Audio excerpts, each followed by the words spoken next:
Você pode bater. Tertúlia. Minha gente, meu boa tarde. Hoje nós temos aqui a peça única, que é da intrafisicologia, que é a parte do todo com existência autônoma e ou a unidade do conjunto com características singulares, originais, invulgares, inéditas ou individualíssimas. É a peça rara, a peça exclusiva, a peça síntese, a peça fora de série, a obra-prima pessoal, a singularidade, agora, essencial. E aí vem originalidade, raridade, verpon, neoverpon, a peça-chave, a ideia sem igual, a exceção confirmando a regra, o objeto sem igual, o nível evolutivo consciencial singular, o exemplo silencioso. Nós temos aí uma série de logias, e no fim nós falamos, além da curiosidade natural, a peça única deve ser encarada como objeto de pesquisa dos processos evolutivos da consciência, a fim de entendermos melhor o micro-universo consciencial. Alguma peça única já facilitou o entendimento quanto ao cosmos ou o caminho evolutivo para você? De qual natureza? Material ou evolutiva? Eu quero dizer que esse verbete tem 29 logias e 6 máximos. Está faltando um hífen aqui antes que alguém fale, no fora de série.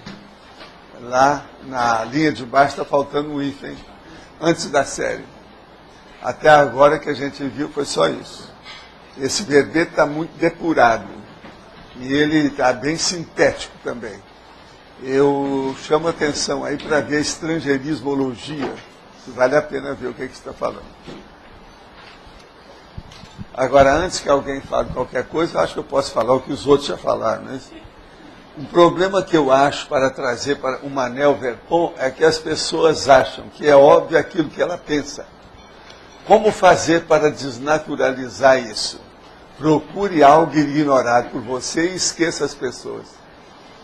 Com isso você vai aumentar o seu nível de cognição, de conhecimento, e aí aparece a Manel Verpon. Aqui está falando sobre dogmas. O Divaldo Pereira Franco defende que Jesus foi a consciência mais perfeita que já passou nesse plano. Você acha que um cristão como Divaldo, em regra geral, estaria aquém ou além da média dos conscienciólogos? Não, eu não acho isso. As pessoas eu julgo pelo nível de discernimento que elas têm e que leva para uma ficha evolutiva pessoal maior.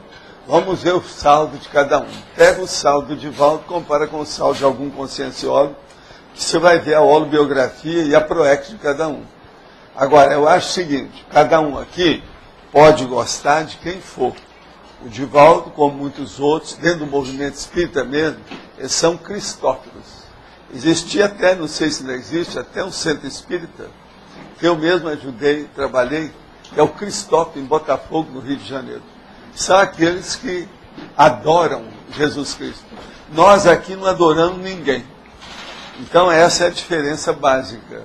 Agora, se de ver se a adoração é ponto de evolução ou não é. Fraternidade é uma coisa, adoração é burrice.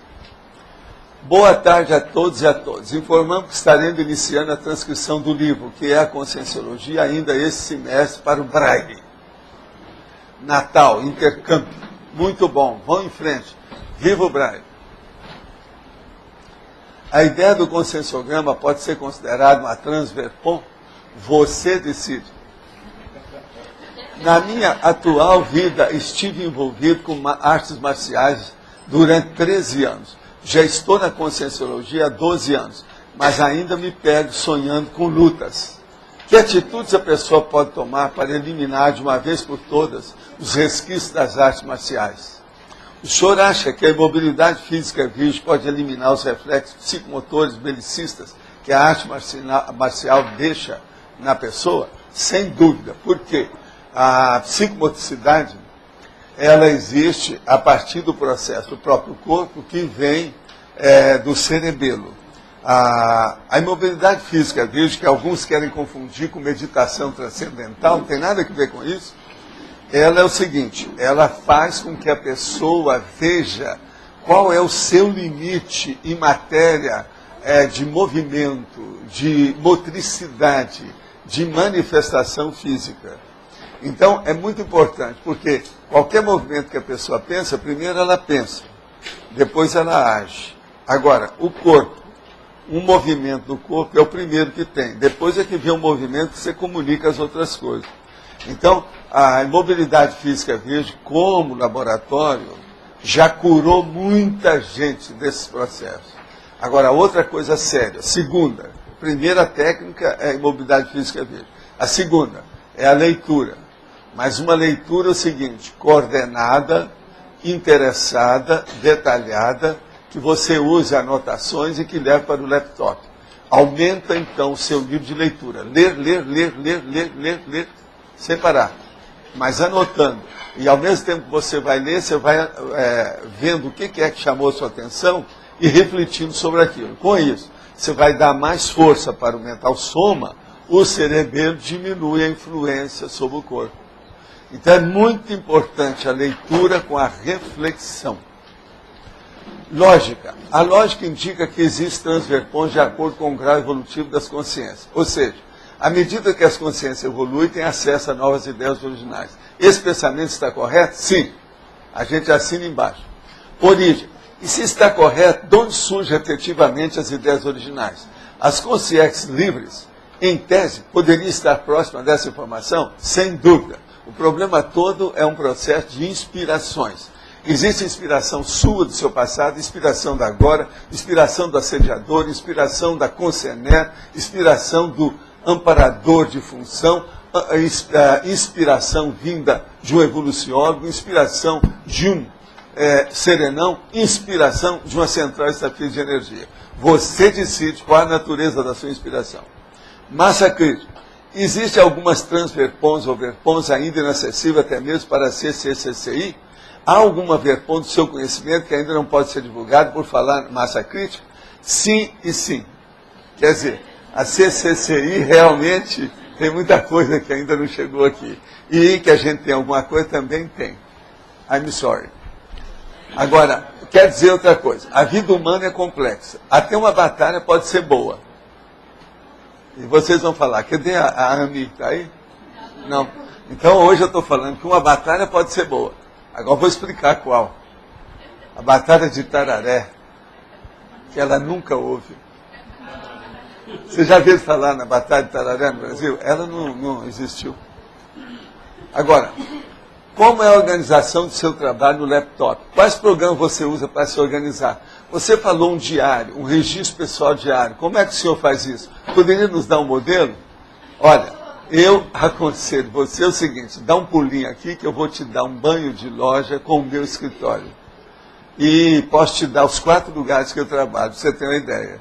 Só de aparelho, eu já falei aqui, tem 18 aparelhos lá dentro. Agora, você vai ver o alcance e os top de linha que eu uso. Tanto hard como software. O processo todo é ele. Agora, se você não puder vir aqui, eu te recomendo ler o Pilar da Informática, que a gente já escreveu sobre os pilares, mais de 40 pilares. Um deles é sobre a informática. Esse Pilar da Informática vai te dar uma ideia do que é, mas precisa ser atualizado, porque ele já está velhinho. Tem mais barba do que eu. Agora, vale a pena ver. Pilar da Informática. Agora, para ter uma noção disso aí, só mesmo no meu escritório. E a gente com calma. Agora, ó, eu quero só te dizer, o meu, vamos dizer, o monitor principal da minha central de informática, ele tem 70 arquivos. A maioria deles tem mais de 1000 páginas. Por aí a gente tem uma ideia. Agora, eu quero lembrar a você que eu tenho atualmente 24 armários com material.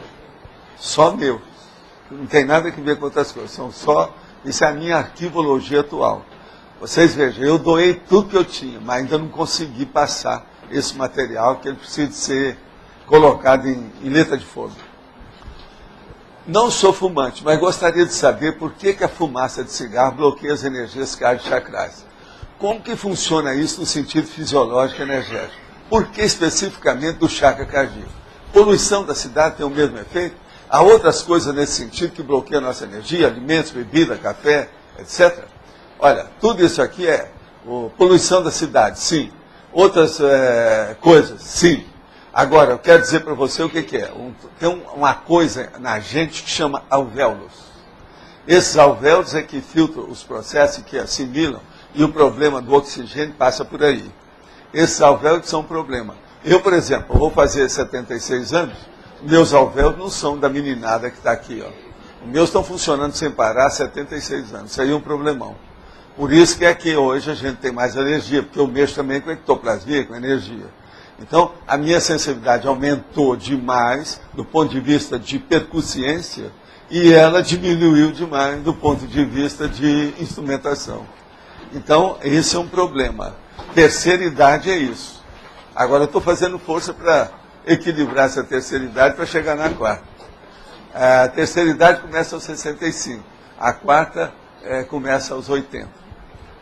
Eu vou te pedir, Everton, que eu estou vendo que você está lá. Você está me ouvindo aí, né? Você dá um pulinho lá e atende umas coisinhas que eu deixei lá para você. É pouca coisa, mas vale a pena, que eu estou meio no meio do caminho. Agora, então, veja. Os alvéolos mexem nos pulmões. Na hora que a gente inspira, isso aí é assimilado. Então, fica o oxigênio e o resto cai fora. Que é até um certo ponto é o gás carbônico, que é o mesmo que está aí, que cria uma opção de coisa. Agora, o que se passa? Se a pessoa está cansada de tanto respirar, porque o nosso corpo é o chamado corpo Foley. Ele é um Foley. É isso o tempo todo. Então, nós temos que olhar bem onde tem oxigênio. É tanto que eles começaram a fazer os processos aí da barometria e aquela coisa, barologia, que é o problema de mexer na oxigenação para melhorar. Inclusive o Jackson, né, ele usou durante muito tempo para ver se melhorava o corpo dele, durante a opção de coisa. Tem certos lugares que eles usam isso. Por exemplo, alguns lugares, às vezes, eles põem o oxigênio puro saindo dentro da sala, para melhorar a cabeça e o mental soma das pessoas. Isso aí é uma técnica que precisa ser usada, mas agora é necessário ponderar bem e ver o alcance disso. Isso ajuda os processos dos alvéolos pulmonares. Eu estou só falando, agora o resto a gente tem que ver. Eu só recomendo que a pessoa veja onde esteja. Entre as poluições mais bravas que tem são as pessoas.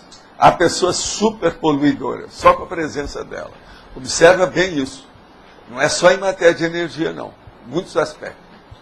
Partindo da premissa de que no universo há consciência e energia, e de que a energia é instrumento da consciência, pergunto, como entender essas forças da natureza que as religiões chamam de orixás? São energias, são conscientes, são holopensentes, possuem princípio inteligente? Eu quero dizer o seguinte, todas essas criações, fantasias, todo esse processo de, vamos dizer aí, arquétipos, e problemas folclóricos e imagísticos, quer dizer, da imaginação, e também imagéticos das imagens, tudo isso existe com uma base que é o princípio inteligente. Então não existe nada na natureza ou no cosmos que tenha inteligência, a não ser a consciência. O resto tudo é alavanca. Esse é o nosso ponto de vista, até agora é o que a gente pensa de tudo que a gente vê por aí. Agora, orixá, eles querem mostrar que é aquela consciência que pode ajudá-los melhor. Exu seria uma consciência até um certo ponto, que é da baratrosfera. Agora, o que é que se passa nisso? Lá no fundo, tudo é um princípio consciente, é um princípio inteligente, é o princípio consciencial, é a base da evolução da consciência. Tudo na natureza é dirigido com inteligência por princípios inteligentes, por princípios conscienciais. A matéria em si, ela não tem inteligência, mas ela conserva, ou ela retém a energia. Agora, para dar uma colher de chá para o nosso amigo que está trabalhando aqui com o download, eu estive examinando aqui alguma coisa que ele escreveu ontem, só para consertar. O nosso amigo André e aqueles que lerem, porque ele faz isso muito depressa, troca as letras, etc. Então, só observando para ajudar. Não é arrebentando a roda, é reinventando a roda. Entende? Não é também multilinear. O que eu quis dizer é multimilenar. Quer dizer, vários milênios que a pessoa às vezes vem fazendo aquilo. Uma outra coisa, quando se fala há muito tempo, ou qualquer coisa de tempo, esse A é do verbo haver. É H-A com acento agudo. Então é bom colocar isso aí, porque tem muito, há muito tempo, há isso e há aquilo, e tudo sem H. Falta então H, tá certo? Uma outra coisa, sexologia é da palavra sessão, não é sessão de reunião. Nós estamos aqui numa sessão de reunião, essa é com 2 S. A outra sessão que nós estamos falando, dos verbetes, é com C cedilha. No caso, sexologia não tem C cedilha. E é só um C, não precisa ser sexologia. Então, é S-E-C-I-O-logia. Tá certo? Eu estou só falando que esse também aqui, de vez em quando, tem muita complicação no material aqui. Então, de vez em quando, o André aí, eu vou pedir a você, André, para me ajudar. Afinal de contas, o colega aí está fazendo uma força enorme e eu quero colaborar com você. Quando eu ler alguma coisa, eu vou anotar e a gente faz essas observações. Eu acho que isso é pertinente. Agora, queria falar para vocês, isso aqui é a revista Época, tá certo? É a Época que saiu agora. Tem na página aí, para vocês terem uma ideia, 86, está falando aqui o Noel Sharkey. Os robôs vão matar inocentes. As máquinas inteligentes irão à guerra antes de saber diferenciar civis de terroristas, diz cientista. Eu aconselho, ou recomendo, ou indico aquelas pessoas que gostam aí do processo da robótica, com a situação toda, que aqui tem uma opção de gente que interessa, vê esse artigo que vale a pena. Se alguém quiser estar aqui, depois me devolva que eu preciso disso. Tá certo? Agora, gente, eu esgotei meu repertório de perguntas e questionários até o momento. Tá bem? Valdo. Sim. Na primeira página, a tributologia, Sim. Por que prioridades evolutivas?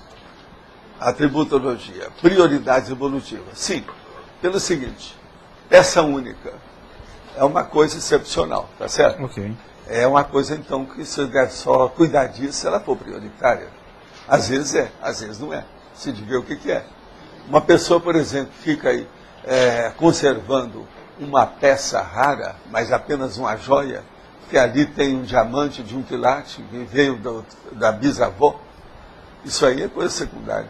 E às vezes essas joias têm até energia pesada. Entende? Então pode ser até um bagulho energético. Às vezes é uma peça única. Nunca se fez uma peça igual essa, aquela velha história. Então é necessário a gente ver a prioridade disso. Ou seja, a peça única ela só é útil no sentido evolutivo. Qualquer peça, ela só é útil se ela ajuda todo mundo. Ok. Isso não é tolice. O que você acha? Tem lógica, não tem? A ideia aqui é essa. Agora, quem é que está com o microfone? É você? Na enumerologia tem na terceira expressão a figurinha difícil, né? É, a figurinha difícil. Tem dois sentidos, né? Que geralmente Sei, é você usado, interpreta aí como Tá. eu considero que Tá você é inteligente, que afinal de contas você fica comendo ata todo dia. Isso aí ajuda a cabeça. Para reunião. Outra questão.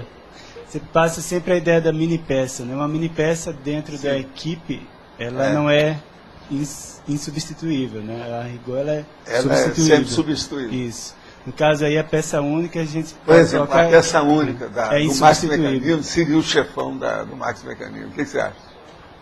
Esse seria a peça única, se é que tem um. Tá, mas então, aí é insubstituível. Ele não porque ele não é mini peça. Estou falando o chefão do Max Mecanismo. Tá certo, mas então ele é insubstituível, então. No caso ali, sim. É. Então é uma peça única. Tá certo? Agora, o que eu estou falando aqui é o seguinte, a figurinha difícil. Vocês sabem o que é, né? Figurinha difícil. Rara. Por exemplo, nós temos 3 figurinhas difíceis aqui Aves conosco. Quais são? Alguém sabe? Triparada dura. São figurinhas difíceis, por isso que deram esse nome para eles. É a aves Agora, rara, né? ultimamente, eles não estão mais encrencando o carro, nem parando na estrada. Eles não estão fazendo mais piquete na estrada, piquete na estrada, não estão fazendo mais nada. Então, eles já desembaraçaram um pouco. Já estão parada durinha só. Sair da máquina, pois é. O problema é ele. Aqui na parafatologia, a pergunta de ontem, mas que apareceu aqui hoje, para Verpon, é a Verpon relativa à extrafisicologia? A coisa nova. Não, mas... Agora não, porque lá na frente está, Neo para Verpon. para chamar a atenção. Aí ontem tinha para, trans, ver, pom. Sim. Mas esse para é... Esse para quer dizer que é extrafísico, a base é extrafísica. O predomínio da manifestação, da natureza daquele objeto, daquela ideia, é extrafísico. Então, por exemplo, é o FIEX, multidimensional. né? O FIEX é uma para, ver, pom. Essa é clássica, entende? Na frase enfática... Sim. Eu ainda Essa não... frase enfática está um pouco assim determinante, mas de propósito, só para implicar. Você viu bem? Tá, você podia explicar um pouco melhor como que a gente vai entender mais o micro-universo através desse estudo da peça única? Da peça única. Por exemplo, uma pessoa não sabia nada, nunca ouviu falar no processo do para-microchip. Ou, vamos supor, nunca também, ninguém falou para ela a existência de um corpo maceteado, que a gente chama de macrosoma. Ela então descobre que isso existe. Aquilo vai mudar tudo que está lá. É uma peça única. Aquilo é só dela. O para-microchip pessoal não é só dela. O macrosoma pessoal não é só dele, da pessoa. Mas então... É uma peça única. Mas agora esse veja, tipo... aí vem aquela pergunta cretina minha. Você acha que é a primeira vida humana que você tem para microchip? É a primeira vida humana que você tem um macrosoma? O micro-universo é outro. Já mudou tudo. Eu estou dando uma coisa bem prática, objetiva. Entendi. Entender. Mas aí, por exemplo, isso daí seria mais em relação às verpons, mas como que a pessoa estudaria a joia para entender o micro-universo? A joia, a primeira coisa é fazer psicometria, ver se ela tem energia positiva ou negativa. Mas não precisa ser uma joia. O livro que você ganhou. Às vezes o livro ele é ótimo, só fala de jardim, de flores. No entanto, a pessoa sofreu demais e está lá manchado com as lágrimas dela. A energia às vezes está super negativa. Mas e o livro é bacana. E o texto computador, é bom, por exemplo? mas o recheio não vale. E o computador? Computador, idem. Tem aquele computador que não funciona de jeito nenhum. Eu já contei o caso aqui, que uma vez nós estávamos na Glória, então arranjaram um carro para eu entrar, que era de um amigo nosso. Na hora que eu entrei na porta, eu falei assim, eu não vou nesse carro. Aí eu falei, mas Walter, o que é isso? Você está com alergia? Tem algum cheiro? Eu falei assim, não. O que aconteceu nesse carro? Vamos examinar. E eles não queriam saber nada. Aí foram atrás de quem tinha dirigido o carro antes. Estouraram tudo. Viram onde é que estava o abscesso. Então, se for objeto, é para E o negócio estava assim, energia super carregada. Esse carro, dá um jeito, leva ele agora que ali tem um posto. Faz o lava-jato, manda limpar tudo. E outra coisa, chama o dono e manda abençoar o carro. Entende? Ele dá um jeito de melhorar isso aí, que ele está muito carregado. Agora veja, um veículo que carrega gente, que esteja com energia gravitante, patológica, é um perigo. É o caminho do desastre. Eu já vi isso em vários lugares. Agora, esse lá da Glória, porque tem muita gente que viu fazendo isso.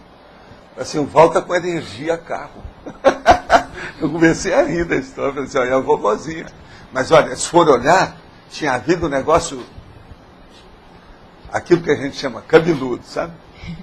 Então, independente do objeto de pesquisa, se for um objeto mesmo, a gente pesquisa o dono, quem usou, isso... Olha, seria bom você ver a holobiografia do objeto. É aquilo que nós chamamos. Que é o... Entende? Agora, outra coisa é a certidão vintenária, do ponto de vista de imóvel. Olha a certidão vintenária. São as últimas décadas, a situação toda, ou quando é que começou aquele imóvel. Tinha um amigo meu que, de vez em quando, eu tinha que comprar uns imóveis no Rio. Ele gostava de apartamento. Então a gente, eu acho que já contei essa história aí. Lá numa das esquinas da Barata Ribeiro, a hora que eu entrei lá, o apartamento era uma loucura de bonito, de bem feito, um negócio, uma joia. Mas aí eu fui falar com ele, você querendo, vamos aqui concentrar e ver o que aconteceu. Aí eu falei assim, olha, foi um artista que morava aqui e acontecia verdadeiros saraus dele, que lá na minha terra o nome também é Urgia. E por aí foi. Uma opção de coisa. Então comecei a relatar para ele o que tem. Eu falei assim, olha, tem um lugar que derramava muita opção de coisa. Observa que deve ter mancha. Ele deve ter procurado parar, mas não tem. Atrás deve estar tudo manchado. Eles foram lá olhar, estava tudo manchado. E os negócios não eram bons, não. O que manchou não era bom. Agora eu falei assim, ó, uma beleza, mas não compro isso aqui não tem jeito. Agora ele fez um verdadeiro harém de homem, de homossexualidade e outras coisas mais, de prostituição lá dentro. O apartamento é de cair o queixo. Agora, um local que só tinha apartamentos medíocres. Não tinha nenhum de luxo, nada disso. Mas tudo foi trabalhado. A parede, os lambris que ele colocou, o local que havia, o lugar de sentar, tudo. Sabe, os puffs que ele arranjou. Uma beleza. Do ponto de vista de arte, o máximo. Sabe, em matéria daquilo que nós falamos do cenário, a cenografia, perfeita. Mas a estrutura negativa Agora, eu ainda falei com ele assim, olha, se alguém falar com você, porque você está recusando, fala com ele para dizer quem é o artista e vai examinar que o artista deve ter havido algum acidente de percurso forte. Por isso que ele saiu daqui. Foram examinar, e era. O cara tinha mesmo. Agora, pela energia, estava lá. Agora, vocês há de ver, ele tinha muito bom gosto. Os puffs, a situação toda, as cores daquilo, uma beleza. Requintado, entende? Agora, luxuosíssimo. É tanto que o apartamento estava praticamente 50% a mais do que o preço lá no edifício. Agora, eu via sempre uma série de apartamentos para ver se ele comprava ou não. Primeiro ele achava que eu devia ir lá e ver como é que era. Durante muito tempo eu fiz isso para ele. A gente ia os dois, às vezes eu levava a gente para ver as energias, para sondar. E às vezes acontecia uma coisa dessa. Agora, esse lá, da Barata Ribeiro, na esquina, era perto daquele cinema que havia lá, lembra? Tinha um cinema? Tinha um cinema. Perto o cinema é o seguinte, andava um pouco na outra rua, que é a hora que você sai, por exemplo, de Ipanema para ir para Copacabana, tinha um cinema perto da esquina. Ainda tem? Eu não sei. Pois é lá perto. Esse apartamento, se a gente for procurar, ainda é capaz de estar lá do mesmo jeito. Porque aquilo eles não iam destruir. Quem não entende de energia, chega lá e começa a babar. Vai até molhar mais o ambiente. Pode falar. Valdo, na fatologia primeira linha, se puder dar exemplo de peça síntese, não sei se uma Verpon... A peça síntese. Peça síntese é o seguinte, por exemplo, você tem uma biblioteca. Aí você vai mexer na biblioteca, naquele tema que você está procurando. Você compra, então, a biblioteca enorme, mas está faltando. Qual é a Bíblia daquele tema? Qual é o assunto que é o tratado básico daquela linha de conhecimento? Aquilo é muito raro, está muito difícil. Você só vai arranjar isso em leilão. A coisa é raríssima, como já aconteceu comigo. Né? Tem livro assim. Então aquilo é uma peça síntese, porque vai sintetizar tudo que você quer sobre aquela linha de conhecimento. É aquilo raro, por exemplo, que se encontrou por exemplo, num sebo, sei lá. Agora, isso. No sebo é muito difícil de encontrar. Esses livros geralmente se encontram em leilão. Igual aquele que eles mandaram para cá. Você sabe que eles estão querendo comprar aquele livro dos $6 mil, né? Eu não sei. Eu ainda falei com eles, acho que é muito difícil. Depois de alguns meses vocês vão chegar lá, alguém já comprou. É o livro que passou pela mão também do Nostradamus. Lembra dele que eu li aqui? A outra coisa é a singularidade essencial, também como exemplo, que eu não consegui pegar exemplo. Deduzir a singularidade essencial é aquela que mexe com o processo do core, o fundamento, o megalocus da situação. Então, por exemplo, uma singularidade essencial dentro da nossa equipe, por exemplo, seria o transmentor. Né? O que você acha? Ele é essencial dentro do processo, cada processo evolucionário, como um símbolo, ou uma indicação, uma seta no caminho, não é isso? Mas, por exemplo, eu posso ter uma Verpon que possa ser isso? Pode. Um monte de coisa. A Verpon pode ser qualquer coisa, né? Porque a ideia, né? Ela entra em tudo. Então essas coisas todas você pode pôr Verpon. Agora tem que ser Verpon, a verdade relativa de ponta. O povo não entende esse negócio de ponta. De ponta quer dizer, é temporária, efêmera. Está à espera de refutação para acabar com ela. É preciso de fazer a liquidação de toda a hipótese para colocar uma melhor no lugar. E Verpont Então a verdade relativa é justamente deve isso. ter muitas, ou sei lá, quase todas, são quê? singularidade essencial em termos de Verpont. Olha, daqui uns anos não vai ter nenhuma dessas Verponts de hoje, mas não vão existir mais. Já foram substituídas por outras, que são mais de Talvez ponta. a Neo Verpont. A ponta é isso. A Neo Verpont é baseada Todas nisso, é aquela que chegou hoje. Talvez a singularidade. Ela é superior à de essencial. ontem. O E caso é esse. a última coisa, na última linha, é o exemplo silencioso também. O exemplo silencioso é o de Serenão. O que você acha? Ovaldo, a gente poderia falar que em teses qualquer livro de bibliotafio ele poderia ser uma peça única? Não, porque às vezes ele não é uma peça única. Lá tem muitas peças igual aquela. Entende? Se tem, por exemplo, 20 peças que foi publicado, aquele volume, 20 peças, às vezes tem muitas. Quando ele é raro, se outra coisa, tem muito trabalho, aqueles de iluminuras antigos lá da Europa, que é a coisa, eles todos guardam porque sabem que aquilo é uma joia, então vai ser vendido, sempre tem preço. Mas Então quando, não é peça única. mas quando um desses vende... Peça única, por exemplo, você pega, vamos pegar uma coisa bem popular, um gibi.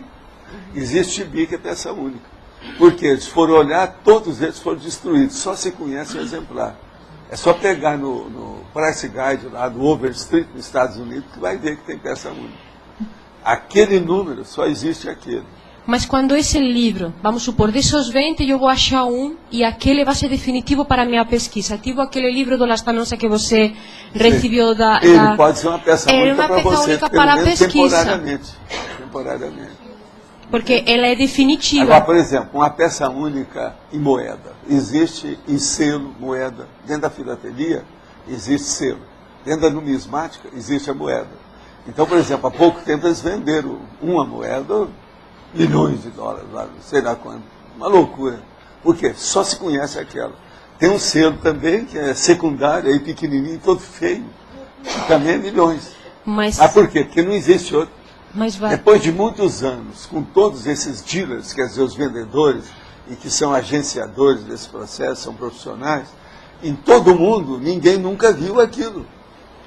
Mas para Agora, por exemplo, foi assim que aconteceu com um dos gibis, da época da Golden Age, quer dizer, a idade de ouro dos gibis, quando eu cheguei nos Estados Unidos, e eles tinham descoberto lá, haviam 22 exemplares de um gibi antes de 1940, e que eles queriam dar o preço. Agora, então, pediram para todo mundo, depois chegaram para mim, porque meu nome estava no Overstreet, e eles me consideravam como expert. Então, eu cheguei e vi aquele monte. Agora, eu contei, o que me deram eram 22, mas eles falaram que ainda tinha mais um pouco, que eles não tinham mostrado, mas todos eram iguais. Então, eu falei assim, ó, por incrível que pareça, eu acho que o total aqui, o valor de cada um, e mostrei para eles qual foi a minha equação. Como é que eu fui estudar aquilo? Eu acho que cada um vale 22 dólares. Aí eu falei assim, não, mas tá bom. Eles estavam falando aqui que era menos, tem a gente está falando em 12, não sei o quê. Eu falei, não, é 22. Baseado nisso. E fui começando. Aí chegaram vários dealers, etc. No fim, eles me deram uma coleção. Ainda tem aí, alguns estão aí. Cada um deles, naquele dia, valia 22 dólares. Mas isso não é nada, né? Mas eu vi coisa muito melhor. Mas evolutivamente falando, você falou aqui, qualquer peça, ela é única se ajuda aos outros. Então, evolutivamente falando, qual que seria a peça única que você, na sua vida, Valdo, que você achou que ajudou mais? Que você peça encontrou? Única. Até o momento tem sido o transmentor, que é o mais próximo. Entendeu? Agora, do ponto de vista físico, tem uma opção de coisa. Uma das coisas, por exemplo, que eu já quis colocar na praça pública e erigir uma estátua, é o computador. Porque eu sofri demais com datilografia durante muitos anos. Então, o meu sonho do horário de consumo, o computador veio com esse processo de fazer rápido, de você tirar a cópia do jeito que quiser. Isso aí, para mim, é peça única. Rivaldo, você acha que daqui a uns 10, 15, 20 anos para a gente aqui hoje, a peça única será a enciclopedia? Não. Não? Eu acho que vai ter coisa melhor. Vocês vão fazer livro muito melhor que a enciclopédia. Eu confio em vocês. Entende? E outra coisa, vem outros por aí, né? Vai aparecer muita coisa, inclusive da China para cá. Nós temos que esperar o que vai dar. Tá certo? Pode falar. Professor, página 31, número 8 da Remissiologia, o ponteiro consciencial. O senhor poderia, por favor, ampliar a relação com a peça única? O ponteiro consciencial, ele é o que indica o nome está falando, ponteiro. Ele é o ponteiro da bússola da pessoa. Então, por exemplo, o mega pensene, o mater pensene, vamos dizer, o maior mega trafor da pessoa, tudo depende disso. O que adianta uma pessoa, por exemplo, ela tem um mega trafor, como eu falei, da inteligência, mas ela não aplica aquilo, ou da memória, e ela não aplica a memória. Então, é preciso ver se esse ponteiro consciencial tem relação com a sua peça única. O que é que você tem considerado dentro de você, intraconsciencialmente, como sendo a coisa mais valiosa, que pode ajudar mais a evolução. Então, por exemplo, o nível de discernimento seria a peça única. Agora, o ponteiro, ele anota isso. Então, não adianta você falar que é uma coisa se o ponteiro, na prática, na teática, na vida teórica e prática, aponta outro destino, ou outra condição. Nesse caso, haveria um descompasso, né? Há um descompasso total, tudo errado. Entendeu como agora, é que nesse caso... A pessoa não está bem articulada com o processo essencial de evolução dela. Nesse caso, a peça única está dentro da intraconsciencialidade. A peça única é muito importante, viu, Igor? Pondera isso comigo e vê se é. Para a pessoa fixar os seus valores. Aqui que nós estamos falando, o valor substancial. Um dia desse nós estamos falando aqui, o essencial. Tem que pegar esse verbete que esse dia eu dou aula, não pude estar. Junta esse e o ponteiro consciencial. O ponteiro já está tudo escrito por aí. O ponteiro eu estava lendo ontem. Pois é. Junta que você vai ver que tem sua relação. Agora, é isso aí que você está começando a tirar as ilações que eu estou tentando ver se a turma começa. Por isso que eu dou as coisas uma próxima da outra. Você está entendendo como é? Que é o problema de picotar. Como é que chama aquela máquina que picota o seu salame, por exemplo? Tem outra que picota a célula. Como é que é? Tudo isso. Vocês estão entendendo, né? O caminho é esse. Aqui o problema é picotar a ideia, para que a pessoa melhore a associação de ideias e chegue à cosvisão. Tem lógica tem toda essa articulação? O senhor colocou aqui na hominologia Homo sapiens enciclomáticos, né? Quer dizer, que é justamente esse contexto aí, na escrita da enciclopédia, pelo menos imagino que o senhor tem esses insights de acordo com a necessidade e vai picotando. Agora, o enciclomático é aquela pessoa que pega qualquer enciclopédia e faz a enciclopédia para ela. Ela se adapta àquilo que ela tem, aos dicionários cerebrais que ela traz na cabeça, às tendências da própria vocação espontânea, instintiva que ela tem, o nível da aplicação e praticidade, ou vamos dizer, execução da proex pessoal dela. Então isso tudo pesa na balança, né? Tem algum efeito. Vale a pena. A enciclopédia vale a pena. Mais alguma coisa? Não, eu posso falar nesse ínterim? Considerando a consciência comúnica, quem a criou? Olha aqui, nós já falamos aqui que é uma coisa engraçada. Eles estão falando aqui que é a namorada de um amigo meu. Isso aqui eu não sabia. Quem é da turma aí da Aracê? Tem alguém aqui? Da turma lá? A Ivanilda não está aí, não? Eles estão falando um negócio, mas eu não vou ler aqui os nomes. É coisa do Espírito Santo. Agora, ó, o processo que criou deve ter sido o primo pensene. Eles dão muito nome para isso. Primo pensene quer dizer, o primeiro pensene que apareceu. Então isso não interessa, isso é da mateologia, não interessa a gente estudar. Agora, o que eu estou engraçado é que a pessoa colocou isso aqui, ó. Essa pessoa aqui, então, aqui, a namorada dele. Aqui, você que conhece a peça. Lá não tinha uma com esse nome? Será que é a mesma que a gente conhece ou é outra? Hein? Ah, tem. O senhor não acha que as Forças Armadas deveriam ser constante atividade, serviço à sociedade na ausência de conflito bélico? Comente isso para nós. Eu venho falar nisso há dezenas de anos. Forças Armadas que fica só fazendo exercício, isso é arte marcial. Isso aí é boa vida. Eu acho que devia estar aí para trabalhar mesmo. Vocês olham, onde entra a Força Armada, alguma coisa acontece. E outra coisa, Eles falam assim, não, mas nós não fomos preparados para isso. Então é o caso, nesses acampamentos, enquanto está em paz, eles serem preparados para executar esse processo civil. Eu acho que devia ajudar mais a pátria. Vale a pena. Não, essa aqui é outra, então. Não é a mesma que a gente conhece. Agora, a gente conhece uma das peças. Tá? Eu desejo para esses namorados tudo de bom. Tá certo? Que caminhem e que sejam felizes para sempre, aquela história. Agora, então, esse caso dos conflitos armados, conflitos bélicos, se não tem, o ideal seria, por exemplo, agora as Forças Armadas já começaram a trabalhar, eu mesmo falei aqui, a Marinha e o Exército começaram a ajudar lá a acabar com os mosquitos lá da dengue, que a situação está precária no Rio de Janeiro. Há muito tempo que não se tem no Brasil uma epidemia desse quilate. Para mim, isso aí por enquanto não vão falar, daqui uns tempos eles vão falar. Essa aí deve ser a maior epidemia da história do Brasil. Por quê? Hoje nós temos uma população muito grande. Se num dia vinha a televisão, como eu disse aqui, falou que tinha 1.600 casos que foram registrados, vocês já pensaram o tanto que não foi acusado? Então, vocês pensam bem, a população hoje é muito maior. Eu acho que nem na época da gripe espanhola tinha tanta gente num dia só. É muita gente. Tem lógica isso? Em tese não tem lógica. Agora, como fazer a psicometria de peças únicas, complexas, de grande envolvimento da temática evolutiva do planeta, como é o caso de muitas obras econômicas atuais, que superam o antigo antagonismo direita e esquerda do aspecto socioeconômico? A melhor coisa é você ir até lá e ver o que você faz em loco, de visu, para trabalhar com as suas energias diretamente. E isso é o holopensene. O problema todo é ver o holopensene, de onde brotou esse processo, e examinar lá. Aí você pode ajudar mais. Às vezes vale a pena.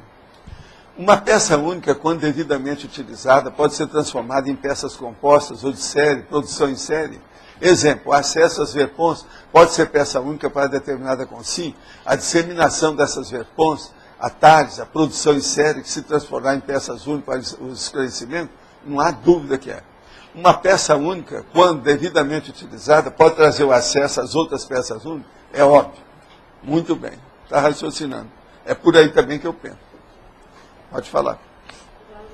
Você falou que você julgava as pessoas por o grado de discernimento e pela ficha evolutiva delas. Mas é óbvio que você tem parapsiquismo para ver isso. Mas nós que não temos tanto parapsiquismo, como é que... É muito fácil. Pergunta a pessoa, o que você já fez de bom na vida? Você ajudou quem? Você fez que trabalho? Qual a sua obra-prima? Qual a mega gescom? Perguntando a gente se entende. Agora, se fizer uma pergunta educada, pergunta não ofende. C'est la vie, né? E que tipo de atitude essa pessoa manifesta e que mostram que ela tem já um grau de discernimento bom? A ficha dela, a produção dela, o que ela fez de bom. A pessoa espreme ela assim e vê o que sobrou. O supra-sumo dela é a obra que ela fez. Essa obra nunca pode ser egóica. Ela tem que ser mega fraterna. Se for, está tudo bem. A vida é isso, a evolução é isso. Nós não vivemos sozinhos, ninguém evolui sozinho. Então a gente depende uns dos outros. Se nessa dependência nós procuramos ser prolíficos, ser edificantes, construtivos, então tudo bem, é a construção, está tudo certo. Esse é o caminho. Aqui, acho que esse tema, peça única, tem, segundo a minha ótica, tem muita relação com a bioenergética. E aí eu queria que o senhor falasse um pouco sobre... Eu já falei que vai nesse processo sobre bagulho energético, de propósito. Mas no sentido positivo. Sim. Porque a energia se torna palpável. Não, às vezes não é só positivo, viu, Cláudio? A gente tem que ver a peça única que aparece, porque às vezes é uma peça única, igual aquela que eu falo sempre lá da Itália, que era de milhares de dólares o valor dela. Eu falei assim, eu não chego nem perto, tira isso daqui. Aquilo tinha sido uma das deusas de escultura braba, dos processos de matação de gente que havia antes da América ser descoberta. Eu gostaria que o senhor falasse um pouco sobre, não é fácil. sobre essa... Agora a gente via aquilo direitinho. Essa questão aí da antes do Camões. Peça síntese evolutiva. Poderia falar, ou da maxi-peça, ou da maxi-peça única. Eu já falei. Então tá. É só pensar aí que vocês vão chegar à conclusão. uma peça íntima, evolutiva, é uma coisa sua, aquilo que é o mais importante, ou uma coisa extra, fora, que te ajuda, que te impulsiona. Vamos dizer, o motor da evolução. Qual é o motor da evolução de cada um aqui, ó, nessa sala? Aí depois a gente faz uma segunda pergunta. Se fosse ali o Fontenelle, ele ia fazer: o seu motor é de Fusca ou de carreta Mercedes? Fontenelle, porque ele é da construção, né? Alto nível, ele conhece. Afinal de contas, ele não é da fonte? Fonte nele. É. Professor Valdo. Aqui. Sim. Aonde? Aqui. Aqui. Professor Valdo. Cada dia está no lugar aí. Hoje ele está deixando crescer a barba, está diferente. Vamos lá. Professor Valdo, qual a principal contribuição da homeostase na constituição da peça única consciencial? Olha, se a pessoa estiver no lugar e aquilo tiver equilíbrio, é lógico que é uma base, né? Em base o processo para constituir uma peça única positiva. Entende? Isso varia. Uma outra coisa, já que o Cláudio falou e você está falando nisso, vamos só lembrar uma hipótese aqui. Por exemplo, chega aí umas pessoas e distribuem um presente para vocês. Vamos supor, um presente bem vulgar. Um bichinho de pelúcia, tá certo? Um ursinho desse tamanho, muito bem feito. E distribuiu 20. Agora, o que se passa? Daqui um ano, a gente chama todo mundo que ganhou o ursinho de pelúcia. Isso tudo eu já fiz essas técnicas todas, já apliquei isso tudo. Chama todo mundo e fala assim: quem é que tem aquele ursinho de pelúcia que no dia 29 de março do ano passado foi doado aqui na Tertúlia? Aí um fala: não, eu tenho. O outro: não, eu tenho. Vai olhar, nunca vão ter os 20. Que algum já foi embora, a criança jogou fora, queimou, etc. Mas aí você encontra 7. Então você pede para eles: tem gente você trazer os ursinhos amanhã para a gente ver? Mas o meu já está assim um pouco. Não faz mal, traz, que a gente vê. Qualquer coisa a gente leva para a UTI. Agora então o que se passa? Chegando aqui, você vai fazer o sensoriamento da energia do bichinho. Naqueles 7, então, depois de uma opção de gente fazer, nós vamos ver qual que é a peça única. Qual que é o que tem mais energia de todos esses. Está entendendo, Cláudio? Com isso, você liquida o assunto, você começa a ver a situação, como é que é. Dentro de um objeto que é a natureza morta, que é um bichinho de pelúcia. Agora, ele retém muita energia. Agora, aí, a hora que você vê, várias pessoas vão examinar e tudo o duplo cego. Ninguém vai saber o que está fazendo. Entra uns, examina, depois entra outro. Depois, você vai coletar aquilo, levar para o computador. Aí você vai chegar esse aqui que todo mundo achou que é o melhor deles, que tem melhor energia. Aí o que você vai fazer? Vai voltar atrás, chamar quem que ganhou o ursinho e vai estabelecer num ano qual foi a vida do bichinho de pelúcia. Quem é que pegou? Teve criança? Teve pessoa de idade? O que foi feito? Teve algum dia que se perdeu, que depois tornou a achar? Ele ficou engavetado esse ano inteiro? O que aconteceu?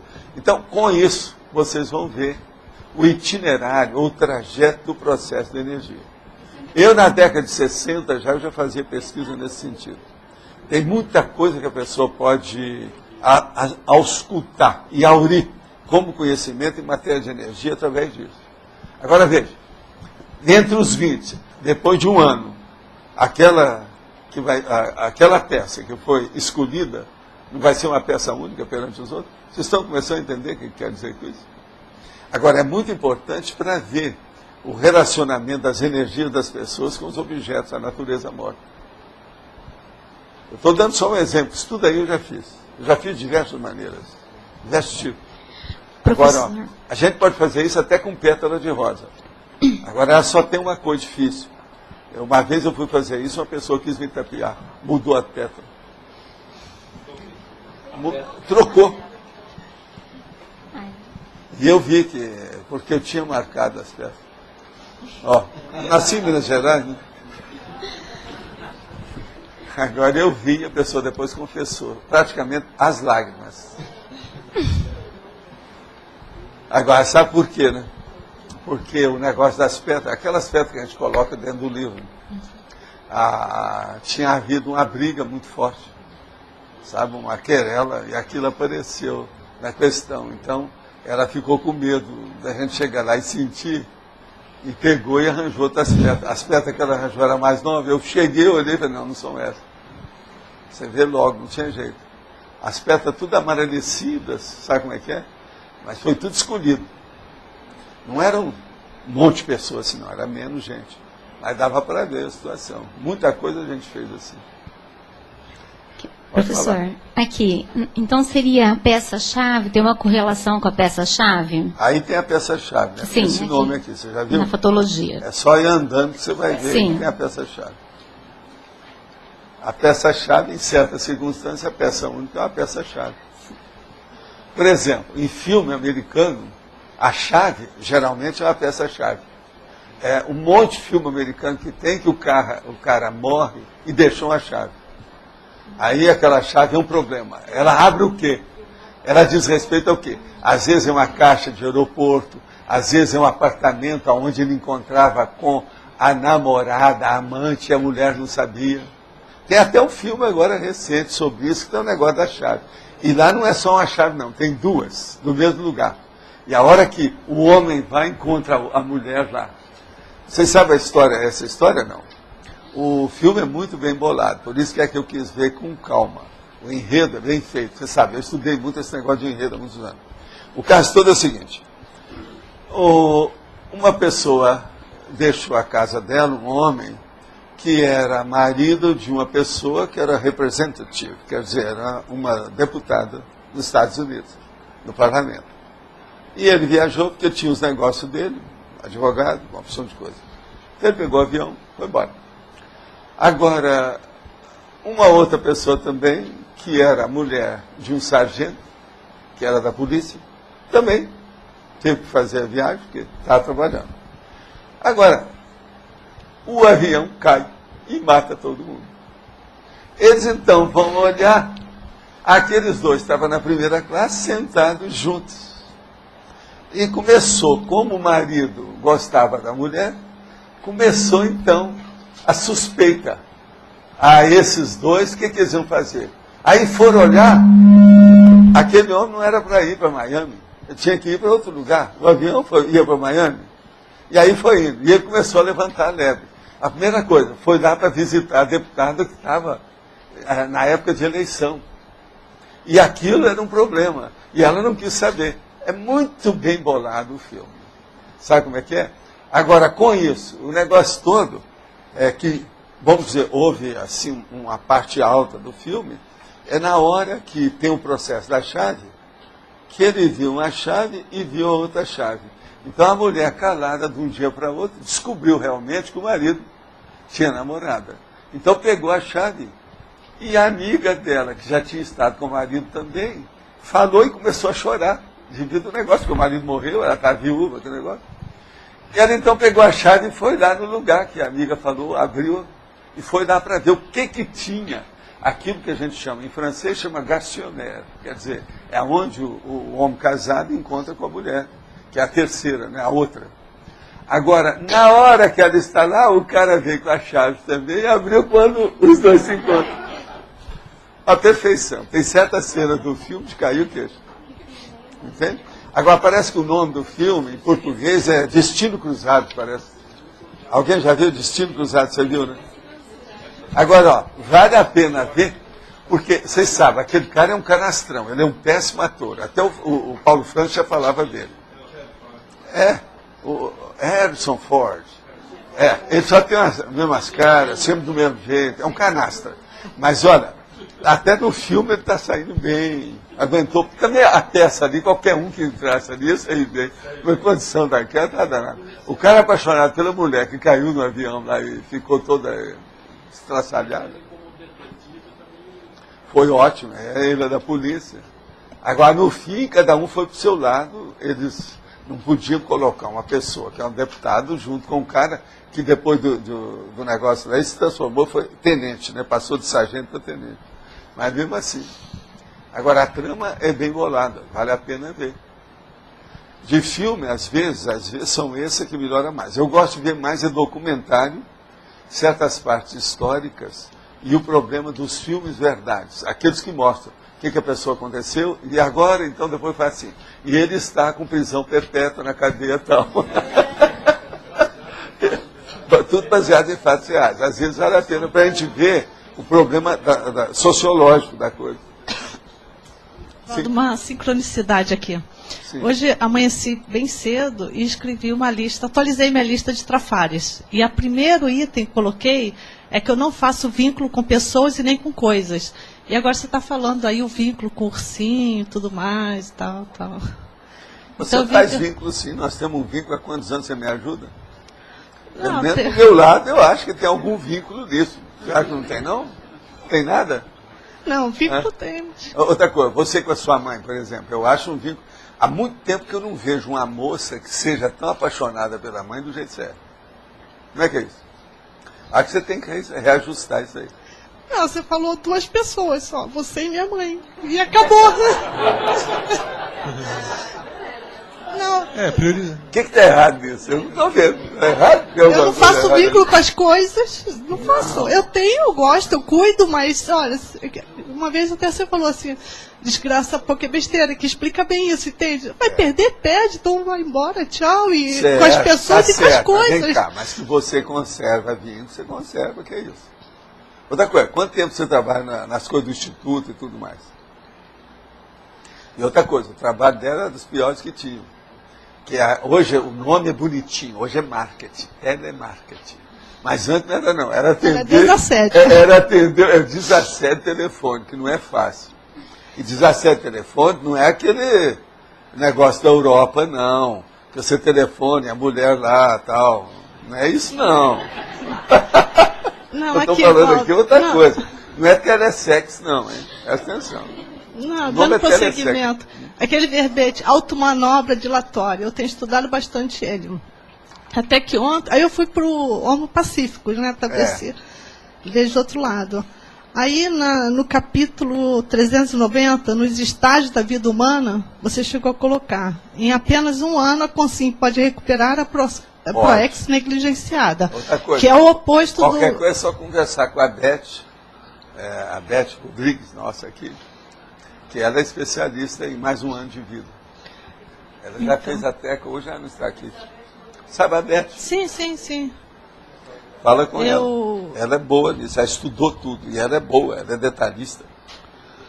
Então, eu cheguei a verificar, porque aquele verbete automanobra dilatória é bem Tales ali, bem. Quer dizer, eu me encaixei, bem em cima. E aí faz tempo que eu tô puxando, peguei todos aqueles outros verbetes que tem a ver com aquilo, tudo isso. Então, dentro dessa parte aqui, seria a fazer a técnica de 1 ano mais de vida? Mais 1 ano mais de vida, para você liquidar com isso de uma vez para todas. Fala com a Beth, ela te dá, que ela dá mais detalhes. Eu já escrevi muito sobre essa técnica, mas ela já vivenciou várias vezes, e aquilo mudou a vida dela. Você sabe, ela é uma família que, eu não sei se você sabe, mas a família dela são centenas de pessoas. Acho que talvez seja a maior família aqui. Eu vou como fazer representante de família. Então, ela é doutora no assunto. E outra coisa que já aconteceu com ela, tanto que ela está fazendo um levantamento disso muito forte aí na Apex. Eu li os dados, ela me deu. Eu vou conversar com ela. É gente para chuchu na família dela. Não é aquela família 17 que eu vi falando aqui, não. Põe, ó. Agora, outra pergunta assim, no conscienciograma, a pergunta 747, você colocou assim, você já descobriu na vida intrafísica ainda útil as aplicações das próprias sensibilidades evoluídas?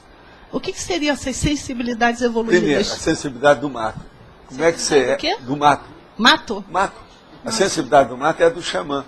Como é que você é perante o processo da natureza? Como é que você age perante os bichinhos, os insetos, os passarinhos, as árvores, as folhas, as flores? Por exemplo, hoje vocês já notaram o tanto de flor que tem no CAE, que hoje principalmente a Condessa Sara, quer dizer, 7 léguas. Eu fui embaixo e subi depois. para ver a situação, está uma verdadeira montanha de flor. Principalmente do lado de lá. Vale a pena ver isso. Na varanda lá de casa, enchi de flores e dá para várias árvores, né? Que a rua é bem isso. Agora, veja, nós estamos em pleno outono. Está tudo florido. Então estou no caminho certo. Todo lado está. Tá, obrigada. Desculpa o mau jeito. Não, está tudo bem.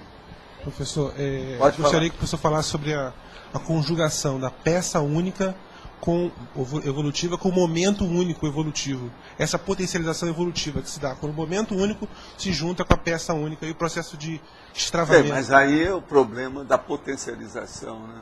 É aquele negócio, a pessoa certa, no momento certo, no lugar certo, com as testemunhas certas, os instrumentos certos, as palavras certas, sai de baixo, tudo dá certo. É um processo da confluência máxima. Essas coisas existem na vida. Agora, nós temos que fazer predisposição para isso. Tem gente que não faz. Procure trabalhar no sentido de fazer a convergência daquilo que interessa. Esse é o caminho. A gente pode dizer que existe uma especialidade chamada convergenciologia? Existe. Não, eu já tenho essa palavra. Tem a ver com isso, né? Convergenciologia. Eu já uso. Convergenciologia. Tem um monte delas. Uma hora eu vou trazer um verbete que vocês vão ver que só sobre essas logias desse jeito tem umas 20. Só no verbete. A maioria são novas. Mas eu estou fazendo de propósito para fazer as pessoas pensarem no processo do logos. Que é o logos, que é a coisa mais séria. Valdo, a Pérola Negra, lógico que pode ser considerado uma peça única. Agora, quando você pesquisa, principalmente livrarias ou um livro, qual a técnica para conseguir essa Pérola Negra? Seria mais assim, parapsíquica? O problema é isso em parte, mas agora o processo todo é você pesquisar, mexendo em tudo que você puder. Então, você mexe terras e mares, mares e terra, mundos, tudo que você puder. Você funciona em todos os aspectos, até chegar lá. Agora, a peça difícil, rara, a aves rara, o processo assim que é difícil você encontrar, é a hora, por exemplo, em matéria de livro, a hora que tem um livro que ninguém viu o que é que tem ali que interessa. Ninguém deu valor para aquele livro. É um livro secundário. Às vezes, nem fizeram, por exemplo, novas edições, nem nada. Agora, no seu caso, quando você vê, aquilo é muito importante. Agora, esses, você procura à vontade, você não acha. Já teve um caso desse que eu já contei para vocês. E cheguei lá, a pessoa me pediu alguns dólares para pagar com o livro. Eu pagaria $5.000 pelo livro. Que eu estava procurando aquilo, era uma coisa muito séria para mim. O livro está aí. Ele chama 25º Homem, em inglês. Agora veja, eu achei um dia que eu fui entrar lá na Alexa, eu fui entrar lá no hotel, na hora que eu fui entrar, estava até chovendo, eu senti que devia de ir numa livraria que ficava alguns quarteirões lá em Manhattan. E cheguei lá, eu fui entrando pela livraria dentro, e cheguei e comecei a passar a mão até ver. Quando eu olhei, estava lá o livro na estante. Estava na literatura, na parte de literatura. Eu cheguei e falei assim, olha, eu achei um livro aqui que está me interessando, quanto é? Ela pediu alguns dólares. Eu paguei, olhei, abençoei ela, tudo. Agora, fazia só uns 25 anos que eu estava procurando o livro. Mas no teu caso, para veja, até em biblioteca eu não achei esse livro. Esse foi de New York. Você sabe aquele que eu já contei, a história do Morel, o cara que esteve preso, e que eles colocaram todas as camisas de força nele e depois jogava água. Aquilo exprimia. Na hora que exprimia, saía do corpo. Morel. Esse é o livro dele. Esse livro Mas é o Andarilho desse tema. Ele, o original do Andarilho, o nosso amigo lá, ele escreveu baseado nas coisas. Mas não, é o outro. Entende? Agora, o que é que se passa? Esse é o original dele. Ninguém deu valor. O Jack London pegou e copiou o negócio, fez as coisas dele. Você pegou o original? Mas o livro não, eu queria era o original para ver o que é. Está na minha bibliografia. Agora, isso, eu fui em vários lugares, essas bibliotecas todas, inclusive a de New York, a biblioteca do Congresso, mas do Congresso às vezes está muito difícil na ocasião para achar, porque foi lá que eles falaram para mim, Tem 400 mil livros perdidos aqui, doutor. Se eu quiser, o senhor procura, mas nós não podemos perder tempo com isso. Assim, que bagunça, é preciso vir uma nova geração para consertar isso aqui. Agora, você sabe, lá eles têm vários edifícios, aquele negócio todo, são milhões, é a maior do mundo, é uma loucura. Agora, o Morel, fui achar lá em New York.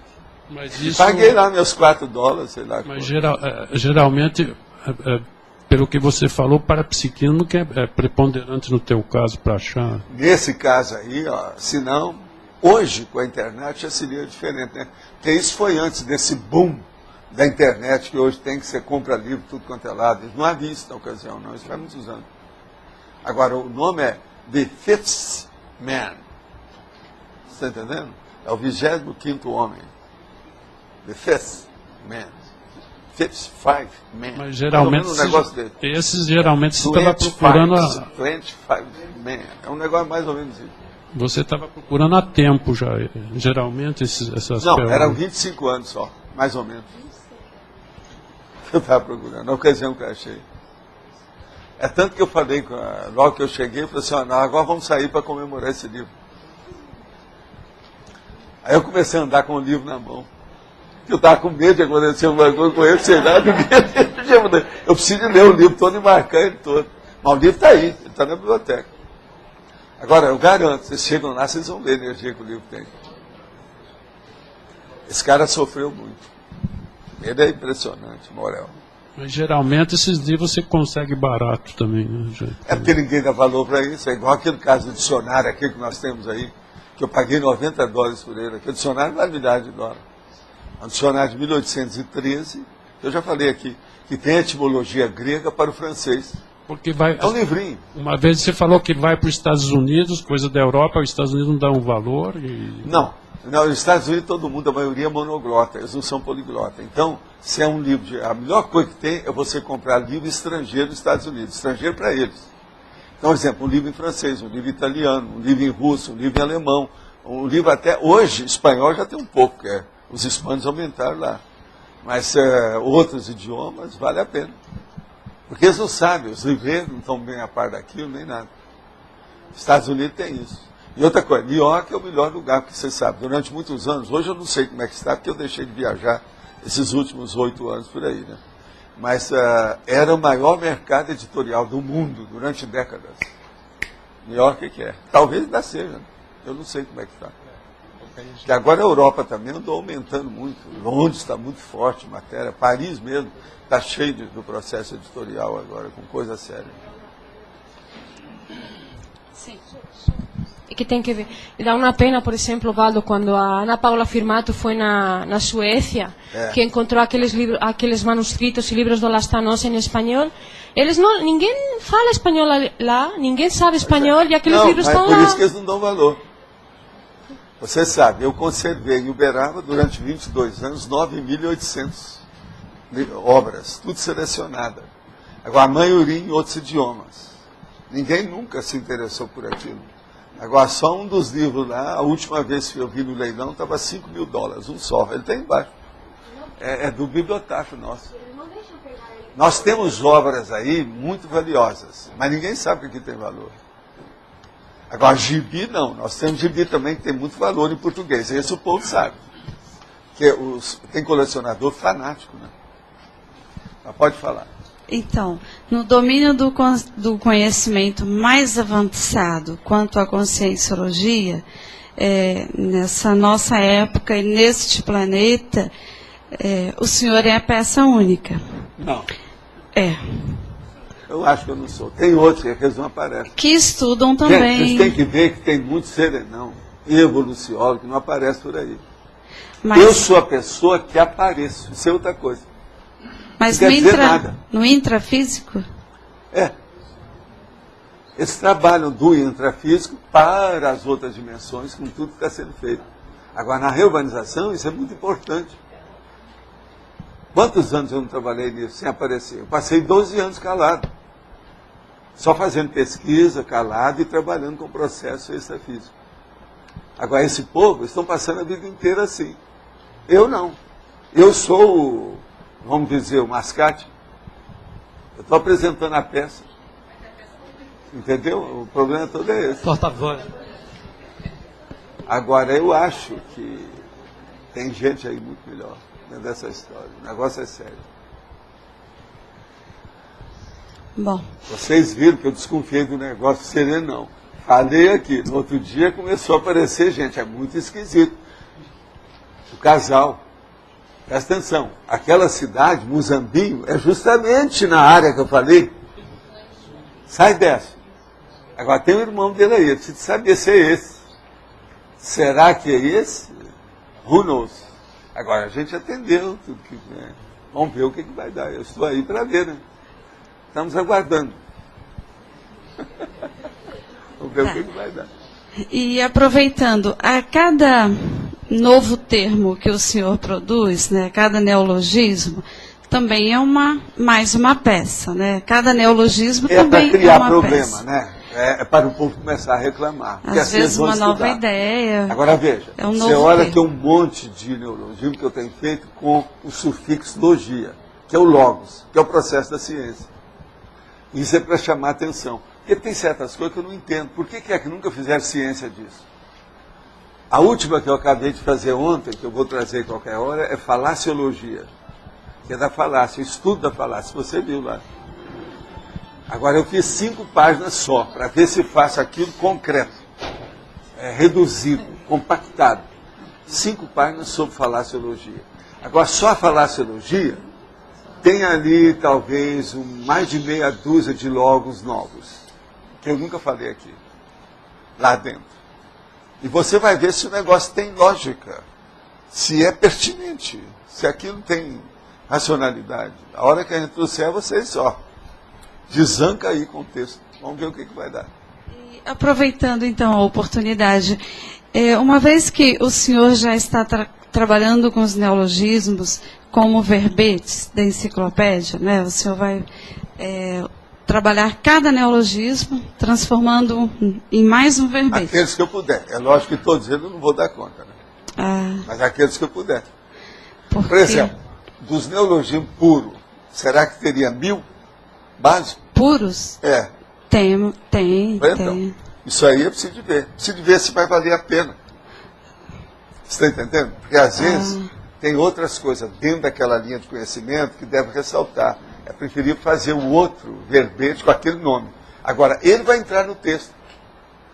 Ele vai participar do texto, mas ele não vai ser exaltado como o titular da ideia. Entende? E aí a minha pergunta é a seguinte: uma vez que eles já estão entrando na enciclopédia e ela é muito mais ampla, será que vale a pena continuar o dicionário? Vale. Vale. Isso que eu pedi para vocês é só para eu me atualizar com os verbetes, porque eu estou colocando agora, a hora que chegar em 1000, a minha orientação é colocá-lo o mais up-to-date possível, o mais atualizado possível em matéria de sessões. Então, esses neologismos vão me ajudar. Outra coisa, eu tenho uma porção que você não tem lá, né? Tem que ver isso também. Sim, a lista não terminou. A lista não está... Eu está... penso que você só vai ter uma ideia disso daqui mais ou menos mais 900 verbetes. Mais 900. Sim. E nós estamos hoje, 817. Preciso ter mais o dobro disso aí, mais um pouco. Para você ter uma ideia. Que aí vai ter uma abrangência muito maior. Que aí todos os meus arquivos básicos, aqueles 10 das letras, dos milhares de páginas, eu já devo ter colocado a maioria. Até agora ainda não coloquei. Sim, e ainda vamos inserir, entre hoje e amanhã, os neologismos que estão na enciclopédia. Naquela lista? Isso aí já vai ser uma mão na roda.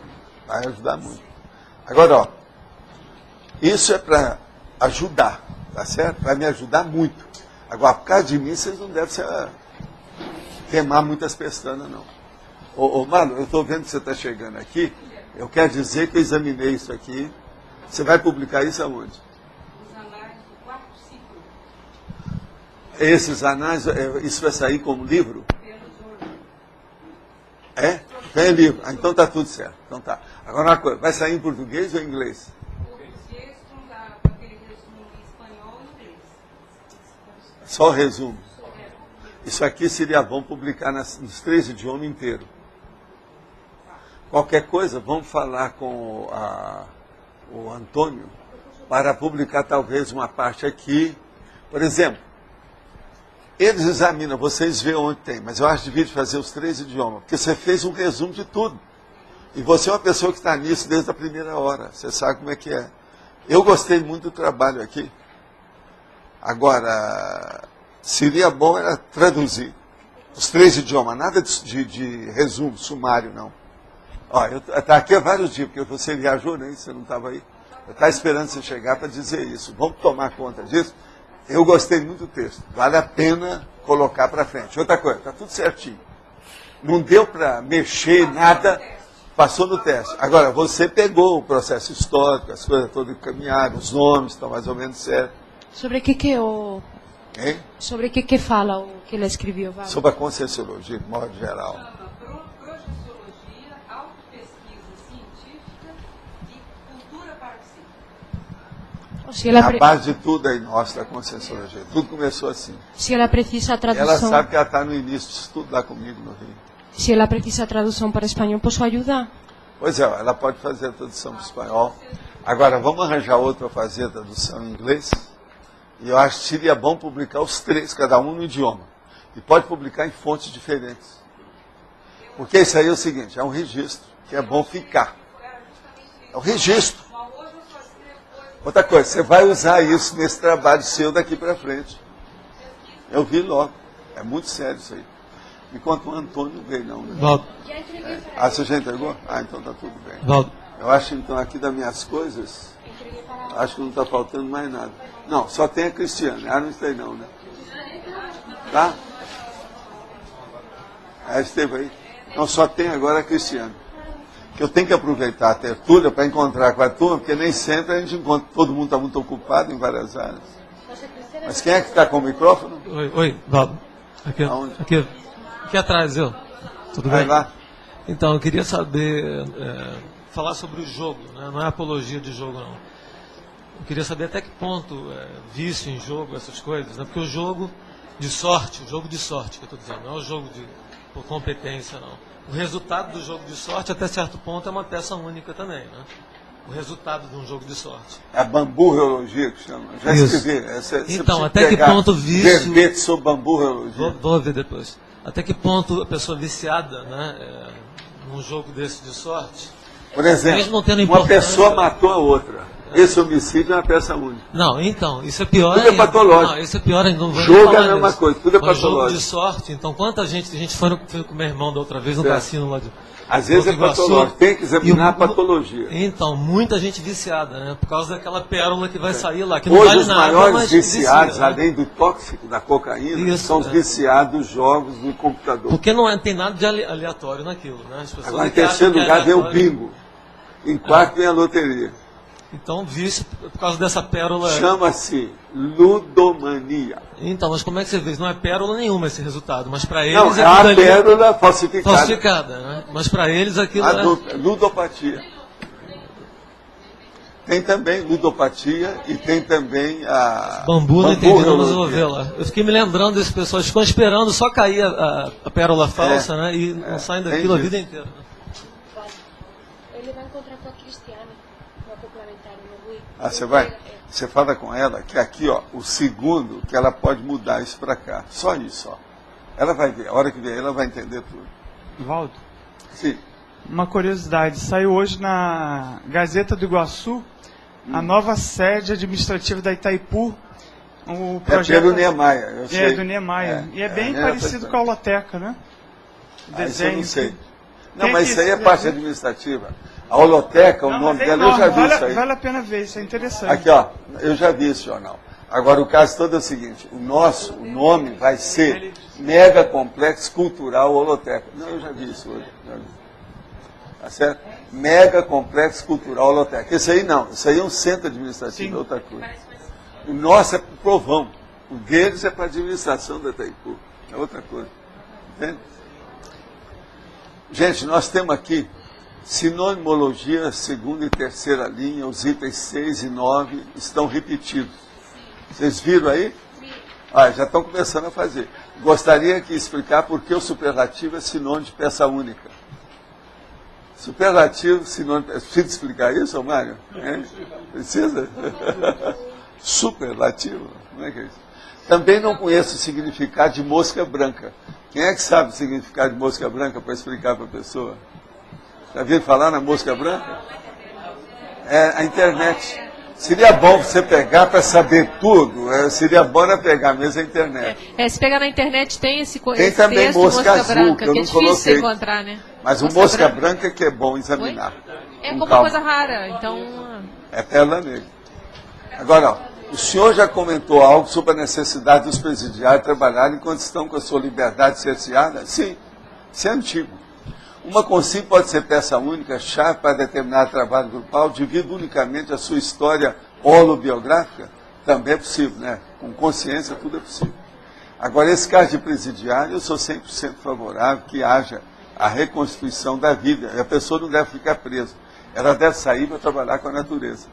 Isso é que é o ideal para ver se ela melhora. Se ela tem que ficar cerceada, né, coarquitada, se ela tem que ficar exilada do povão, fora da realidade, então o ideal é que ela tenha contato com a natureza para não ficar criando caraminhola, porque aquilo ainda piora mais. Eu acho que a masmorra é um dos lugares mais específicos na Terra para mostrar como é que é a baratosfera. É a masmorra. A pior coisa que tem. Entende? Agora, tem gente que gosta. Né? Tem uns presídios nos Estados Unidos, eu vi no documentário, que o preso ele é colocado fora para interagir com a natureza e adota um animal, um bicho. E a taxa de recuperação do presídio é superior. Mas tem outros que vão mexer com jardinagem, plantação de pomar. Isso aí ajuda demais. Ele melhora adota um o bichinho de temperamento da estimação pessoa. e mexe com planta. Porque, você sabe, animal humano é um animal humano. Nós somos. Junto com o animal humano tem muita conotação, isso é muito importante. Quanta criança às vezes não melhora? Até o autista hoje estão usando o autismo, estão usando o animal doméstico para desenvolver. Hein? Cavalo, por exemplo. É uma opção de coisa nesse sentido. Então vale a pena pensar, né? Ovaldo, não sei se estou certa, mas aqui onde o superlativo na sinonomia ficou repetido, sim. Antes eu ainda não vi, eu só li. Mas tem aqui. Deixa eu ver o que é. Mas aqui tem. Sinonimologia, segunda e terceira linha. Vê aí, Valdo. Tem. O 6 e o 9. Mas superlativo, superpeça. Mas é no número 8. Superlativo puro. Aqui, ó, está repetido sim, a pessoa tem razão. Sim, mas é que esse superlativo primeiro, já risquei lá. Sim, mas o que eu quero falar é outra coisa. No número 8, você colocou figura-chave, ponto e vírgula e galã. Galã. Não sei o mocinho do filme. Mas esse não seria o número 9 que você queria colocar? Não. Não? Eu queria colocar mesmo, é do jeito que está aí mesmo. É o superlativo que eu não tirei de lá. Mas lá no original eu já olhei isso. Mas esse não é outro item, o galá? Não, ele segue em seguida. Está tudo certo. Agora, ó, eu agradeço essa pessoa que mandou e manda mais, tá? Estou aí para isso. Revisão heterocrítica, uma crítica que vem de fora, não tem preço, é inavaliável. Eu agradeço até o ano 3000 quem mandar para mim. Está todo mundo, ó. Já tirei o chapéu. Aí vai faltar um item na sinonimologia, então. Não vai ter. A superpeça está lá. 6 é superpeça. Isso já foi feito lá, já está feito. Né? Isso aí não tem problema, não. Agora, o outro aqui que tem é o fora de série. Está faltando um hífen mesmo dentro das nossas técnicas. Alguém viu mais alguma coisa aí? Hoje? No texto? Não. Você não falou nada hoje, né? Olha, está sem microfone. Eu queria que você falasse um pouquinho da frase enfática. Sim. Olha, a frase enfática ela está muito em relação com o micro-universo consciencial. A peça única deve ser encarada como objeto de pesquisa dos processos evolutivos da consciência, a fim de entender melhor o micro-universo consciencial. Eu queria entender isso. Vamos só pensar uma coisa. Depois dessa discussão, que já tem mais de hora, você percebeu que falar aqui de gente de objeto, de energia, de atributos, de processo de emoção, de problema de ideia avançada, uma série de condições. Tudo isso é peça única. Então, é muito importante ver essas várias faces do processo da peça única. Como é que ela se manifesta? Ela é complexa, se você for examinar. Agora, por exemplo, superlativo, que eu estou perguntando. É lógico que é um processo superlativo. Eu vou ter, um dos mini dicionários que eu tenho, daqueles 40 que eu tenho, um deles é o dicionário de superlativo. São milhares que eu tenho. De tudo quanto é tipo, em todas as áreas. Entende? Isso não é guia Guinness, não. A coisa é muito pior que isso. É muito mais abrangente. E dicionário superlativo é uma coisa mais rara. É difícil de achar. Eu queria entender melhor essa relação da peça única com o atributo consciencial. Você vê aquele atributo seu melhor que é a peça única. Qual é o seu atributo principal? É aquilo que nós chamamos. Qual é o atributo? Dentro daqueles lá, ó. Isso. Propulsor ele é o maior trafor, né? Qual que é o maior trafor que você tem? É aí que entra. Agora veja. Eu, Adriana, estou aqui frisando e, vamos dizer assim, enfatizando o caso da peça única, porque a pessoa vai começar a ver o que ela tem. É horrível a hora que chega uma pessoa e fala assim, não, eu não tenho nada que preste em mim, eu não vejo nada que eu possa. Todo mundo tem. Ela tem que procurar o que ela tem e expandir aquilo, desenvolver aquilo que ela tem. Mas em matéria de talento, de dom, de alguma coisa, depois, gente, de milhares de vidas, milhões de anos que nós já estamos vivendo isso aí, como princípio consciencial, todo mundo já construiu alguma coisa. Todo mundo tem. Se a pessoa já consegue falar, por exemplo, um português mais ou menos, já mostra que o nível evolutivo dela, de comunicação com a situação toda, ela criou uma coisa que ela tem valor lá dentro. Agora, para ela, aquilo é a peça única. Às vezes para você não é, para o outro lá não é, para ela lá não é, mas para ela é. Então, é muito importante examinar o que a pessoa tem de valor dentro dela. Vocês lembram que eu trouxe uma aqui sobre os valores essenciais da vida. O mega valor. Isso aí é importante agora ver o problema da peça única. Isso tudo é a picotagem do processo da consciencialidade. Nós estamos tentando mostrar. Então, a gente podia, então existem peças únicas individuais, por exemplo, grupais, né, coletivas. O seu mega atributo talvez não seja o mesmo do Mário, nem também o da Laura, nem o meu. Nós temos tudo que examinar isso. Isso aí é importantíssimo. Agora, você já pensou uma pessoa que arranja uma dupla evolutiva, que eles têm tudo? O Mater Pensene, o Mega Trafor, o interesse básico, tudo mais ou menos afins, sai de baixo. Às vezes é um problemão. Em vez de ajudar, às vezes piora. Se um não tiver uma boa emoção, pode querer competir com o outro, pronto. É um problemão. Por isso que aí é importante ver quem é que é a peça única em matéria de energia na dupla. Quem é que é a cabeça energética. Estão começando a ver o interesse disso? Então o negócio, gente, é localizar, identificar, ver até as últimas consequências, a capacidade, os talentos, os dons, os potenciais, as potencialidades que estão escondidas, que ainda não foram identificadas. Isso tudo é muito importante a gente ver. Às vezes a pessoa tem uma potencialidade que para ela não adianta muito, porque não é aquilo que ela precisa de fazer nessa vida. Por exemplo, eu tenho uma opção de coisa que eu gostaria de fazer e eu sei que até sairia mais ou menos bem naquilo, pelo menos dentro de uma mediocridade assim razoável. Por exemplo, desenhar, pintar, mexer com música, o senso de musicalidade, esse processo todo. Veja, mas eu descartei isso desde menino, desde a minha infância. Isso não interessa. Então, veja, é um nível que a gente... Eu não sei se eu vou voltar nisso algum dia. Acho que não preciso mexer com isso mais. Meu negócio agora é ver daqui para frente. Agora, veja, é uma peça única para mim, no meu caso, que até hoje, às vezes, eu sinto falta.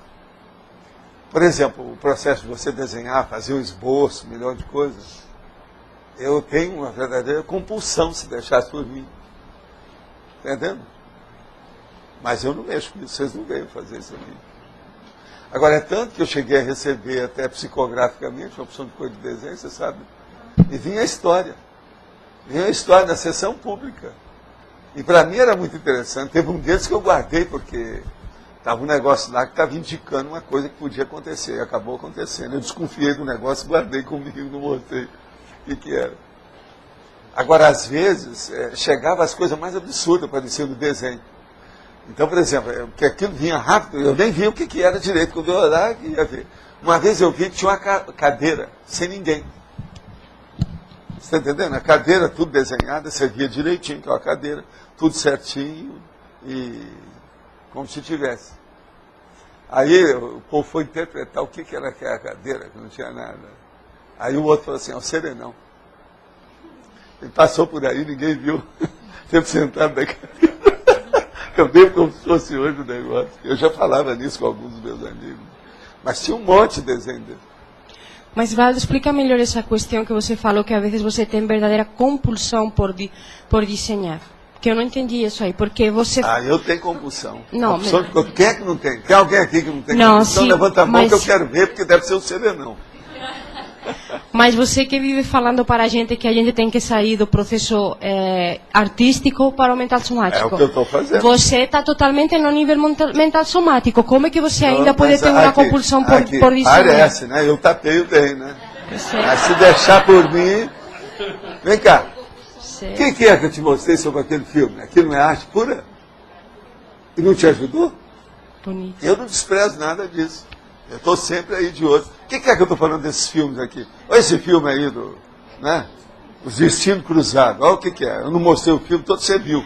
Eu não contei a história bonitinha. Como é que é? Eu vi o filme. Mas essa por exemplo, uma pessoa no seu nível de trabalho mental somático diário, que traz essa compulsão por querer desenhar? O processo de arte dentro da minha vida não chega a 1% de nada. Sim, mas ainda você gostaria de fazer, em algum momento. Minha filha. Se deixasse, eu estava ouvindo música clássica o tempo todo. Que é a coisa mais fácil para mim, eu trabalhar um pouco descoincidido com música clássica. Mas eu não faço isso. Mas que tipo de retorno isso trazeria para você nesse momento? Eu não tenho. É só 1%, é muito pouco. Eu quero uma coisa que me dê 70%, 80%, 90% de rendimento. Então, uma questão de porcentagem. O computador é melhor para mim do que isso. Mas agora, eu não sou bobo. Às vezes eu pego lá, estou vendo a Sarah Brightman, que me interessa certas coisas dela, que ela é cheia de energia. Agora, o ideal é quando você pode ver isso ao vivo. O negócio sai de lá ao vivo, porque aí você sente energia na hora. Então, isso vale a pena. Eu não falei aqui do André, aquele cara lá, o cego, que é um senhor tenor. Mas todos esses processos, então, eles trazem uma energia que ainda satisfaz alguma coisa. Mesmo no nível mental somático que mas você está. Mas você há de ver como é que a sua... Aqui. Não é isso. Eu não estou me explicando. O seu prato, como é que me satisfaz para comer? Eu sei. A paeja dela, ela esqueceu disso. Você quer mais obra de arte do que o processo culinário? Não vai falar que é ciência, é bobozinha, tem que ter arte nisso. Mas o que eu fico surpreendida que é assim, a gente eu tenho um processo artístico ainda, eu gosto de ver esses filmes com cenário, tudo. Você vê e você fica enrolada naquilo, eu não me enrolo. Então é uma questão de porcentagem. Eu só te aconselho isso, usa a técnica do não enrolo, de desenrolar. Você precisa dar um jeito, ela se enrola. Você fica preso ao processo. Eu não entro nisso, Eu não me enrolo, eu gosto de ver isso. Olha, veja esses filmes aí, o povo até esconde. Coloca até uma coberta na cara para não ver. Eu não me enrolo, eu gosto. Não estou nem nele. Entende? Para mim é uma satisfação ver esse tipo de cenário. Agora, para mim a satisfação maior é a hora que eu consigo ter uma ideia nova. Seja por uma leitura, seja por um filme. Agora você sabe que filme... Você arranja no máximo 1, 2, 3% de qualquer coisa dele. Agora o livro não. O livro pode te dar até 50%. E uma música? Então o livro filme é sempre secundário. Eu fui ver agora um filme que há muito tempo eu não via do Brasil. Como eu sou brasileiro, a gente precisa de ver a prata de casa. Então fui pegar um filme aí, mas é horrível. É horrorível o negócio. Sabe como é que é? Mas é tipo comédia. Mas assim, muita impostação excessiva. Não dá. Se você quiser, eu te arranjo o filme pra você ver. Eu não vou falar aqui que eu não vou acabar com o filme brasileiro. Nós temos que exaltar o filme brasileiro, já está tanta invasão do estrangeiro aqui. Tem muita gente aqui que ainda perde a sua proexis por se enrolar com esses processos de forma mais que de conteúdo. Isso é o que acontece mais. Isso é a fase de transição. Faz parte do serviço. Você já pensou um serenão, se você desse para ele para fazer uma escultura, o que não ia sair? Não, estou dando um exemplo. Uma música. Não, uma sinfonia. Uma sinfonia. A Sinfonia das Esferas. Da serenidade. E a Monja. Você vai dizer que ele não é capaz? Ele é sim. Claro, isso não interessa eles mais. dominam tudo, né? Não interessa mais. Entendeu?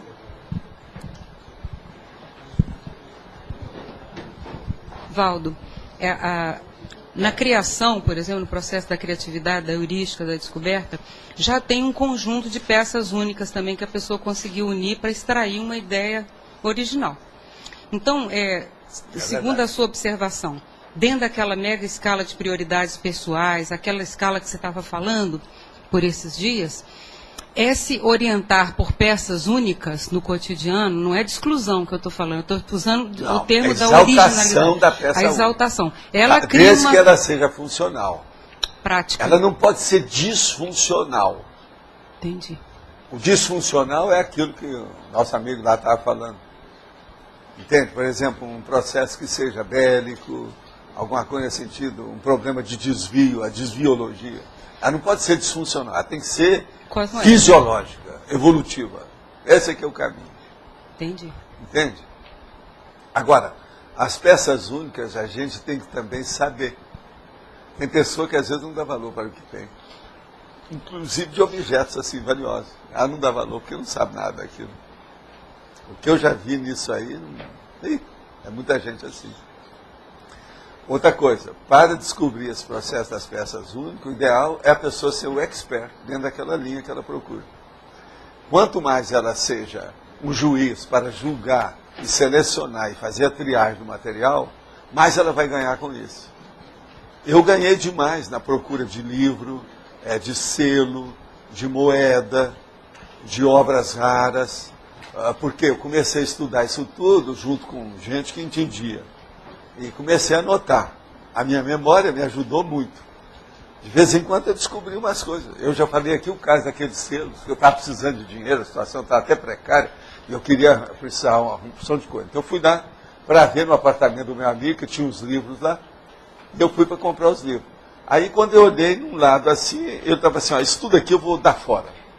Eu olhei, tinha um monte de selo no meio. Eu falei assim, você me dá, que eu também tenho filatelia, eu vou examinar isso. Você quer quanto por isso? Não, Valdo, isso aí você vai... Leva esse lixo. Eu levei, examinei lá, falei assim, Bolas, a hora que eu passei a mão, eu nem tinha percebido o que era. Fui examinar, falei assim, Bolas, aqui tem selo raro. Tinha selo daqueles que são falsificados, que são raríssimos no Brasil, o povo tudo procura. Eu achei 2. Um deles era uma nota. Agora, a hora que vi aquilo, eu não parei, né? Ele mesmo tinha falado que tinha mais de 3 mil selos ali. Eu tinha que olhar um por um para ver os detalhes, que é a variedade, né, que aparece no selo. Na moeda, o nome é variante, no selo é variedade. E eu achei 2. Agora, cheguei lá, porque tinha uns caras que colecionavam isso. Cheguei através do Ariró, que tinha lá no centro da cidade. Eu peguei o carro, fui dar rápido, fui conversar com o Ariró. E eu falei assim, não, isso aqui é tanto, é esse que eu estou procurando, faz muitos anos, é raríssimo. Agora, depois fui encontrar com o nosso amigo, falei com ele, olha, eu preciso de dar para você, nem que seja um jantar. Você não deu valor nenhum para o selo, isso é uma vergonha. Você mas Valdo, eu não acredito nisso que você está me falando. Pois é, mas você não entra em detalhes. Então, veja, quanto mais detalhes tem, olha o caso dos comic books lá dos Estados Unidos. Porque eu comecei a estudar aquilo, devia tanto livro, mexer com revista, aquela coisa. Eles viram que eu estava sabendo, eu acabei ganhando. Agora, o melhor não é isso, o melhor é uma galeria de arte em pleno Manhattan, que eu vou lá para ver, porque os caras estavam vendendo os comic books da Golden Age, raríssimo. E antes de colocar em leilão, Eles me telefonaram para avisar, porque sabia que aquilo me interessava por causa de livro. Eu falei assim, ó, tem livros raros e tem também comic book. Agora, ó, se o senhor vem, fala, porque nós temos que falar com a turma, porque está na caixa de segurança do banco. E eles iam levar para a galeria. A galeria lá em Manhattan. Aí eu cheguei lá. Aí trouxeram o livro, trouxeram tudo que tinha e os comic books. Então, tinha alguns que eu via assim que me interessavam. Agora, um que eu estava interessado estava milhares de dólares. Eu, então, o que eu fiz? Me sentei e falei assim, eu posso examinar isso aqui? Posso. Então, comecei a ver. Aí achei, e naquele que era o caro, que alguma criança, na ocasião, isso na década de 30, tinha pego uma caneta amarela e preenchido direitinho certas coisas que não era para preencher dos personagens do comic book.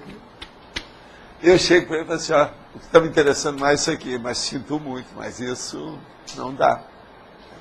Ele está alterado. Não pode, doutor. Nós já chamamos aí, os experts já viram tudo. Eu sinto muito. Então, o senhor mostra para nós que nós vamos chamar. Chamaram os experts, ficaram 1 hora lá, me deixaram com as coisas, aquele negócio todo. No fim, chega todos eles com o cara e fala assim, ó, tá aqui o comic book, nós vamos dar de presente para o senhor tem razão. Ele foi mexido. Agora, milhares de dólares. O que é que eu fiz? Na mesma hora, fui lá e troquei por um cara, que é aquele que tem um quarteirão de comic book em New York, e troquei por um monte de coisa lá. Entrou até computador na história. Valdo, mais uma questão. Nesses dias agora, a Kátia andou perguntando para você que à medida que a gente ia amadurecendo e ia fazendo a vivência prática da conscienciologia, a gente ia entendendo o que já leu de outra forma. Então, eu vejo assim, o fato de ter estudado projeciologia, mais recentemente, eu estou fazendo um estudo dentro da área da projeciologia, porque a gente descobre uma opção de peça única, uma opção de peça única lá dentro que ninguém viu. Então, às vezes eu vejo... Mas olha, estou deixando para colocar a projeciologia no fim, na enciclopédia. Entendi. Porque eu estou vendo assim... Vou pôr tudo lá. Existe, o acompanhamento da enciclopédia é muito importante por causa dessa síntese que você está fazendo. Mas sem uma cultura de erudição para o que você deixou para trás, muito pouca gente vai pescar o que está chegando agora. Essas perguntas é o que a gente vê. Aqui, superficiais da história. Tem muita pergunta que você vê totalmente superficial. É que não há erudição projeciológica, não. E de maneira geral. O pouco que a gente sabe já faz uma diferença. Por isso que eu falei que é bom esse artigo, porque ele fixa, numa determinada época, a nossa condição. E ele dá a historiografia. E essas duas expressões, cultura parapsíquica e autopesquisa científica, estão imbuídas dentro do projeciologia o tempo todo. Não tem nada demais. Então a gente vê que quando extrai uma peça única positiva desse jeito, a pessoa pensa que ela já ouviu aquilo antes, mas aquilo não tinha sido feito. Não. Aquilo é novo, do mesmo jeito. Não, é tanto que aquela dona escreveu nos Estados Unidos sobre o livro, né? Ela escreveu, mostrou uma opção de coisa, falou sobre bibliografia, falou disso, falou. Agora, só tem uma coisa. Nós temos que fazer essas pesquisas que ele fez. É um caminho que tem isso que aí, ó, liquidou com tudo. Lá no fim, está tudo escrito, tem um artigo dela que saiu. É tanto que depois disso o povo ficou até calado. Ninguém fala a favor, mas também ninguém está metendo pau em nada. Eles começaram a respeitar. A dona falou assim, ó, ele está dizendo isso, ele fez pesquisa pessoal, o que nós estamos esperando? Mostra isso tudo. Mas agora o projeciologia, ele tem mais dados do que os outros. Foi 19 anos, gente. Aquilo ali é meu suor de 19 anos. E outra coisa, é a metade do material. Porque eu publiquei 900 e tantas páginas. Agora, a datilografia era de 2.000, mais ou menos 644 páginas. Ainda não tem o Colégio Invisível da Projeciologia formado. Não. Seria interessante para a turma começar a estudar isso coisas, mais. Mas muita coisa devido à conscienciologia, né? Aquilo alargou. E a questão é não valorizar uma coisa aqui na frente, desvalorizando o que está para trás, que é para chegar no hoje. Isso aí é a lei do retorno, é a volta penatis. Tem que voltar lá onde é que está. É a lei do retorno, aquilo que eu vivo falando aqui todo dia. A projeciologia ainda vai chegar na hora dela, mais sério. Agora, ó, De lá para cá, eu também não vi muita novidade em nada. Isso é que é o pior da história. É exatamente esse. É que não Agora, tem nós nada. estamos começando a tirar o partido disso na aplicação teática na vida do dia a dia, que é o processo da conscienciologia, né? Mas esse artigo precisa de ver. Dá um jeito de fazer isso. Se tiver dificuldade, você me fala, Tá nós bom, vamos pedir. eu vou falar com a turma. Vamos falar com o povo. Gostaria que comentasse sobre a administração das posturas, não pensar mal de nada nem de ninguém. E todo mundo julga todo mundo o tempo todo. O problema todo é o seguinte: você tem que exteriorizar a energia que sai aqui, ó, do seu cérebro, que não seja pestilenta. O problema é esse. Eu acho mais que isso é assim de tudo. Que a sua energia seja até de crítica, de heterocrítica, de questionamento, mas que ela seja positiva, em favor de todos. Você tem que ter, assim, uma predisposição otimista, favorável. É o joie de vivre, quer dizer, a alegria de viver com a situação. Nada de carregar nas tintas contra alguém, contra alguma situação. Então, por exemplo, pode desancar com a situação, até fazer aquilo que eu chamo a irreverência. Mas você não precisa ser sardônico, você não precisa ser sarcástico. O processo não precisa chegar numa ironia negativa, pejorativa, que liquida com tudo. Então, o problema todo é esse, não pensar mal de nada nem de ninguém. E outra coisa, isso é quando você está fazendo crítica, mas a gente não vive a vida toda fazendo crítica dos outros. Então, do outro lado, quando você não está fazendo crítica, é lógico que você está fazendo só o bem, você está pensando só o positivo. Então, isso é muito importante. Agora, que todo mundo julga, todo mundo o tempo todo também é inevitável. A pessoa tem que ver como é que é. Todo mundo julga todo mundo. Eu mesmo já julguei. Vocês não viram quando o Eliel falou assim, hoje ele deixou até a barba crescer. Vocês viram? Olha o julgamento só do visual dele. Isso faz parte do serviço. A vida é assim. Tem um monte de condições desse tipo. Agora, pessoas viciadas em jogo podem fazer da vida um jogo, desviando da sua programação de vida. Isso é o que acontece mais.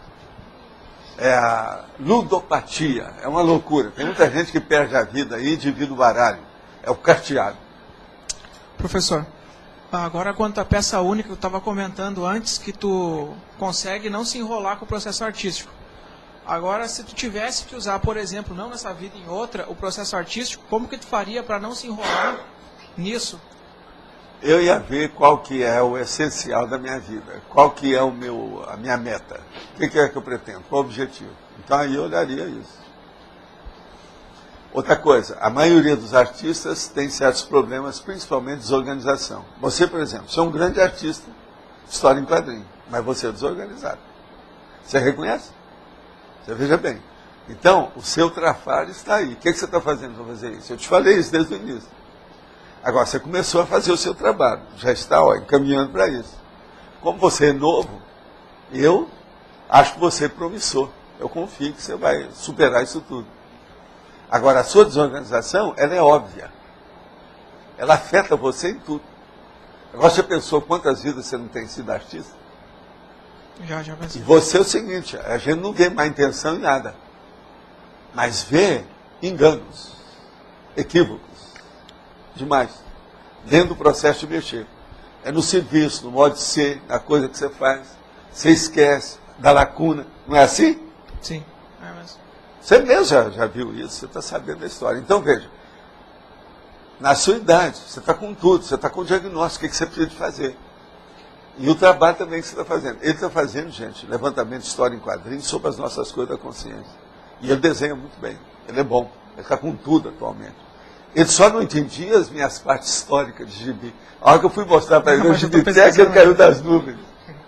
Mas te deu também força, né? Isso tudo foi bom. Sim. Né? Você está ajudando. Agora, você tem que dar um jeito de acertar suas coisas.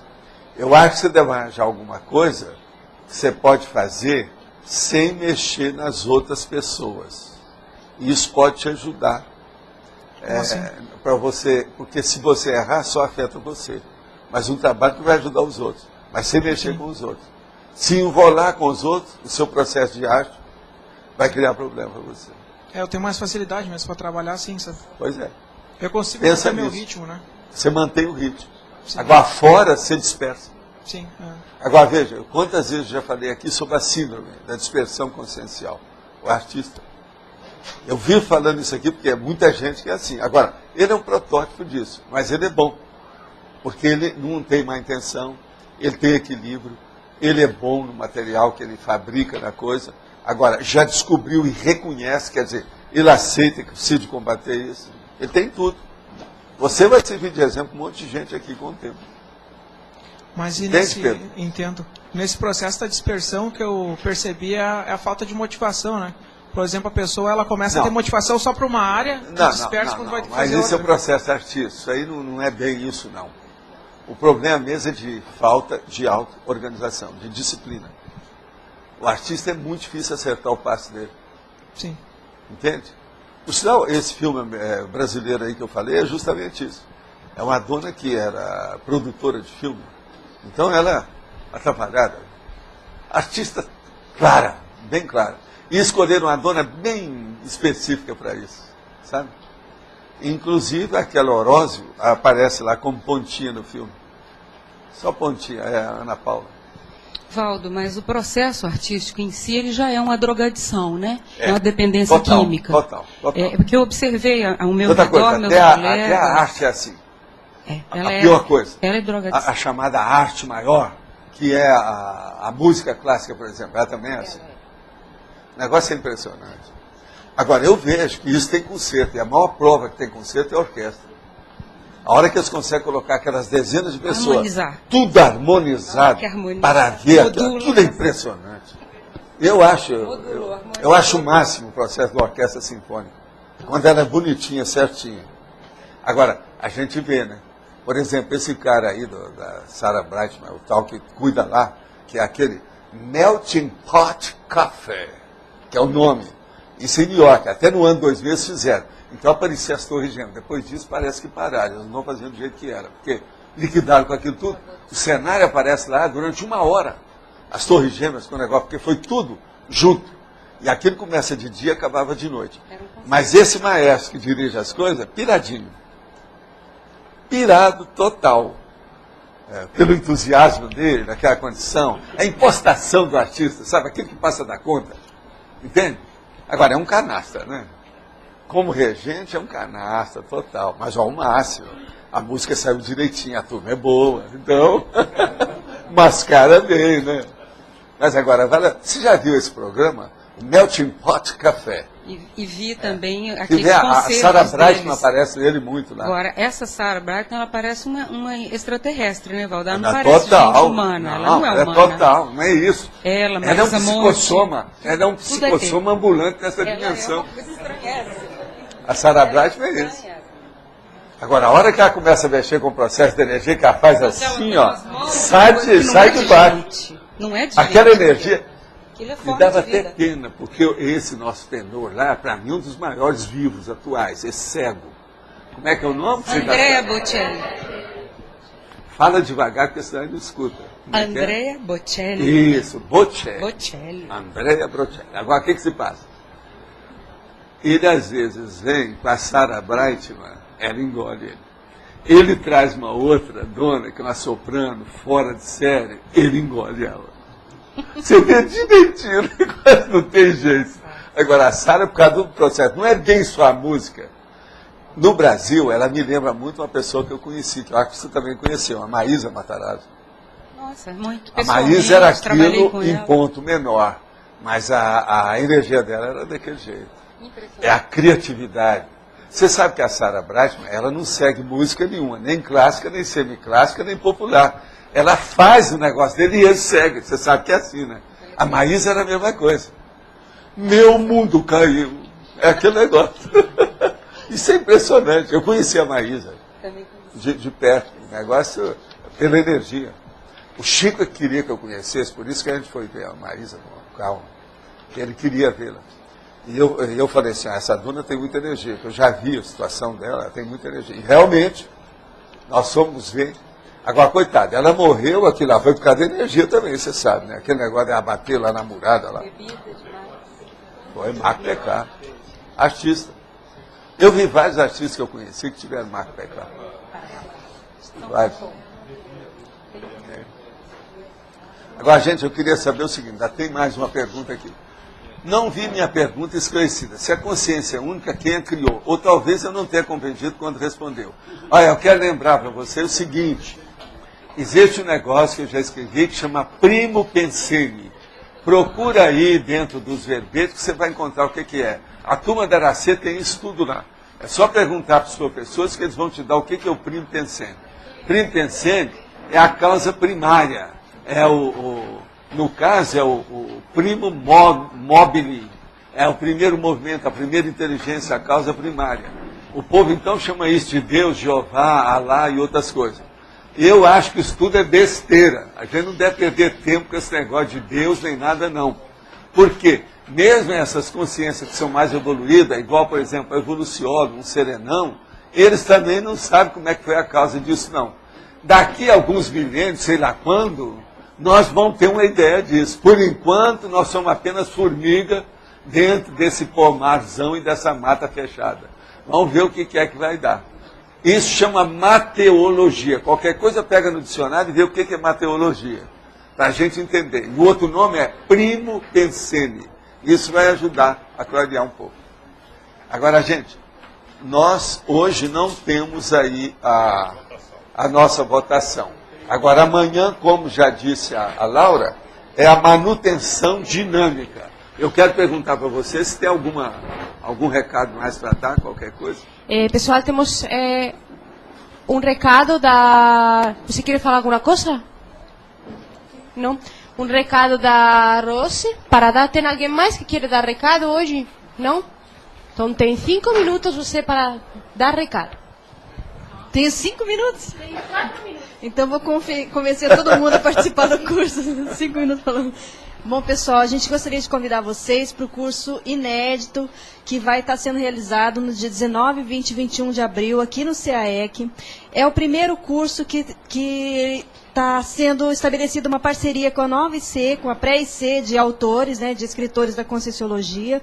Então, esse curso, ele é composto por 7 campos de escrita e 7 debates. Então, é um curso para a pessoa trazer o seu material e ficar imerso. Então, não tem aula teórica. A ideia é que a gente usando uma palavra bem desencalacrar e a pessoa começar a produzir. Então, é para todo mundo trazer o material, trazer notebook e escrever. Então, a gente vai estar tendo acompanhamento, vai estar sendo feito debate, onde a pessoa tem a oportunidade de colocar suas dificuldades. A gente está, né, colocando algumas técnicas. E aí, os debates, a gente vai estar falando sobre o tema do livro da pessoa, sobre o campo em si, ou seja, é absolutamente livre. Então, está feito o convite, né, a todos os tertulianos e teletertulianos também, né, para o curso 19, 20 e 21 de abril. O preço está bem acessível, é R$ 170 para o pessoal daqui, R$ 300 para o pessoal de fora. Obrigada a todos. Bom, aproveitando os 3 minutos que faltam, vamos lembrar que amanhã a tertúlia é no auditório da Holoteca, 12h30, e que os teletertulianos e teletertulianas poderão assistir à tertúlia via online a partir das 16 horas até as 18 horas. E para o pessoal que está aqui, amanhã a gente vai disponibilizar lá no auditório vários verbetes de dias anteriores, que está sobrando bastante material. Dá para ver que o pessoal já está baixando o verbete desde a internet e vai sobrando muito material aqui. A gente amanhã vai colocar para, incluso as pessoas que estão aqui de fora agora, fazendo acoplamentários, se elas quiserem levar lá para ser estudadas, para as pessoas que estão lá, podem ficar à vontade, que tem bastante material para vocês poderem levar. No, de hoje faltou, porque hoje foi exceção. Hoje a gente fez um pouquinho menos. Mas se você não pegou, você pode pegar na internet. No site www.tertulia.conscienciologia.org, tá? Pode baixar e imprimir. Então tá, gente, obrigada e até amanhã.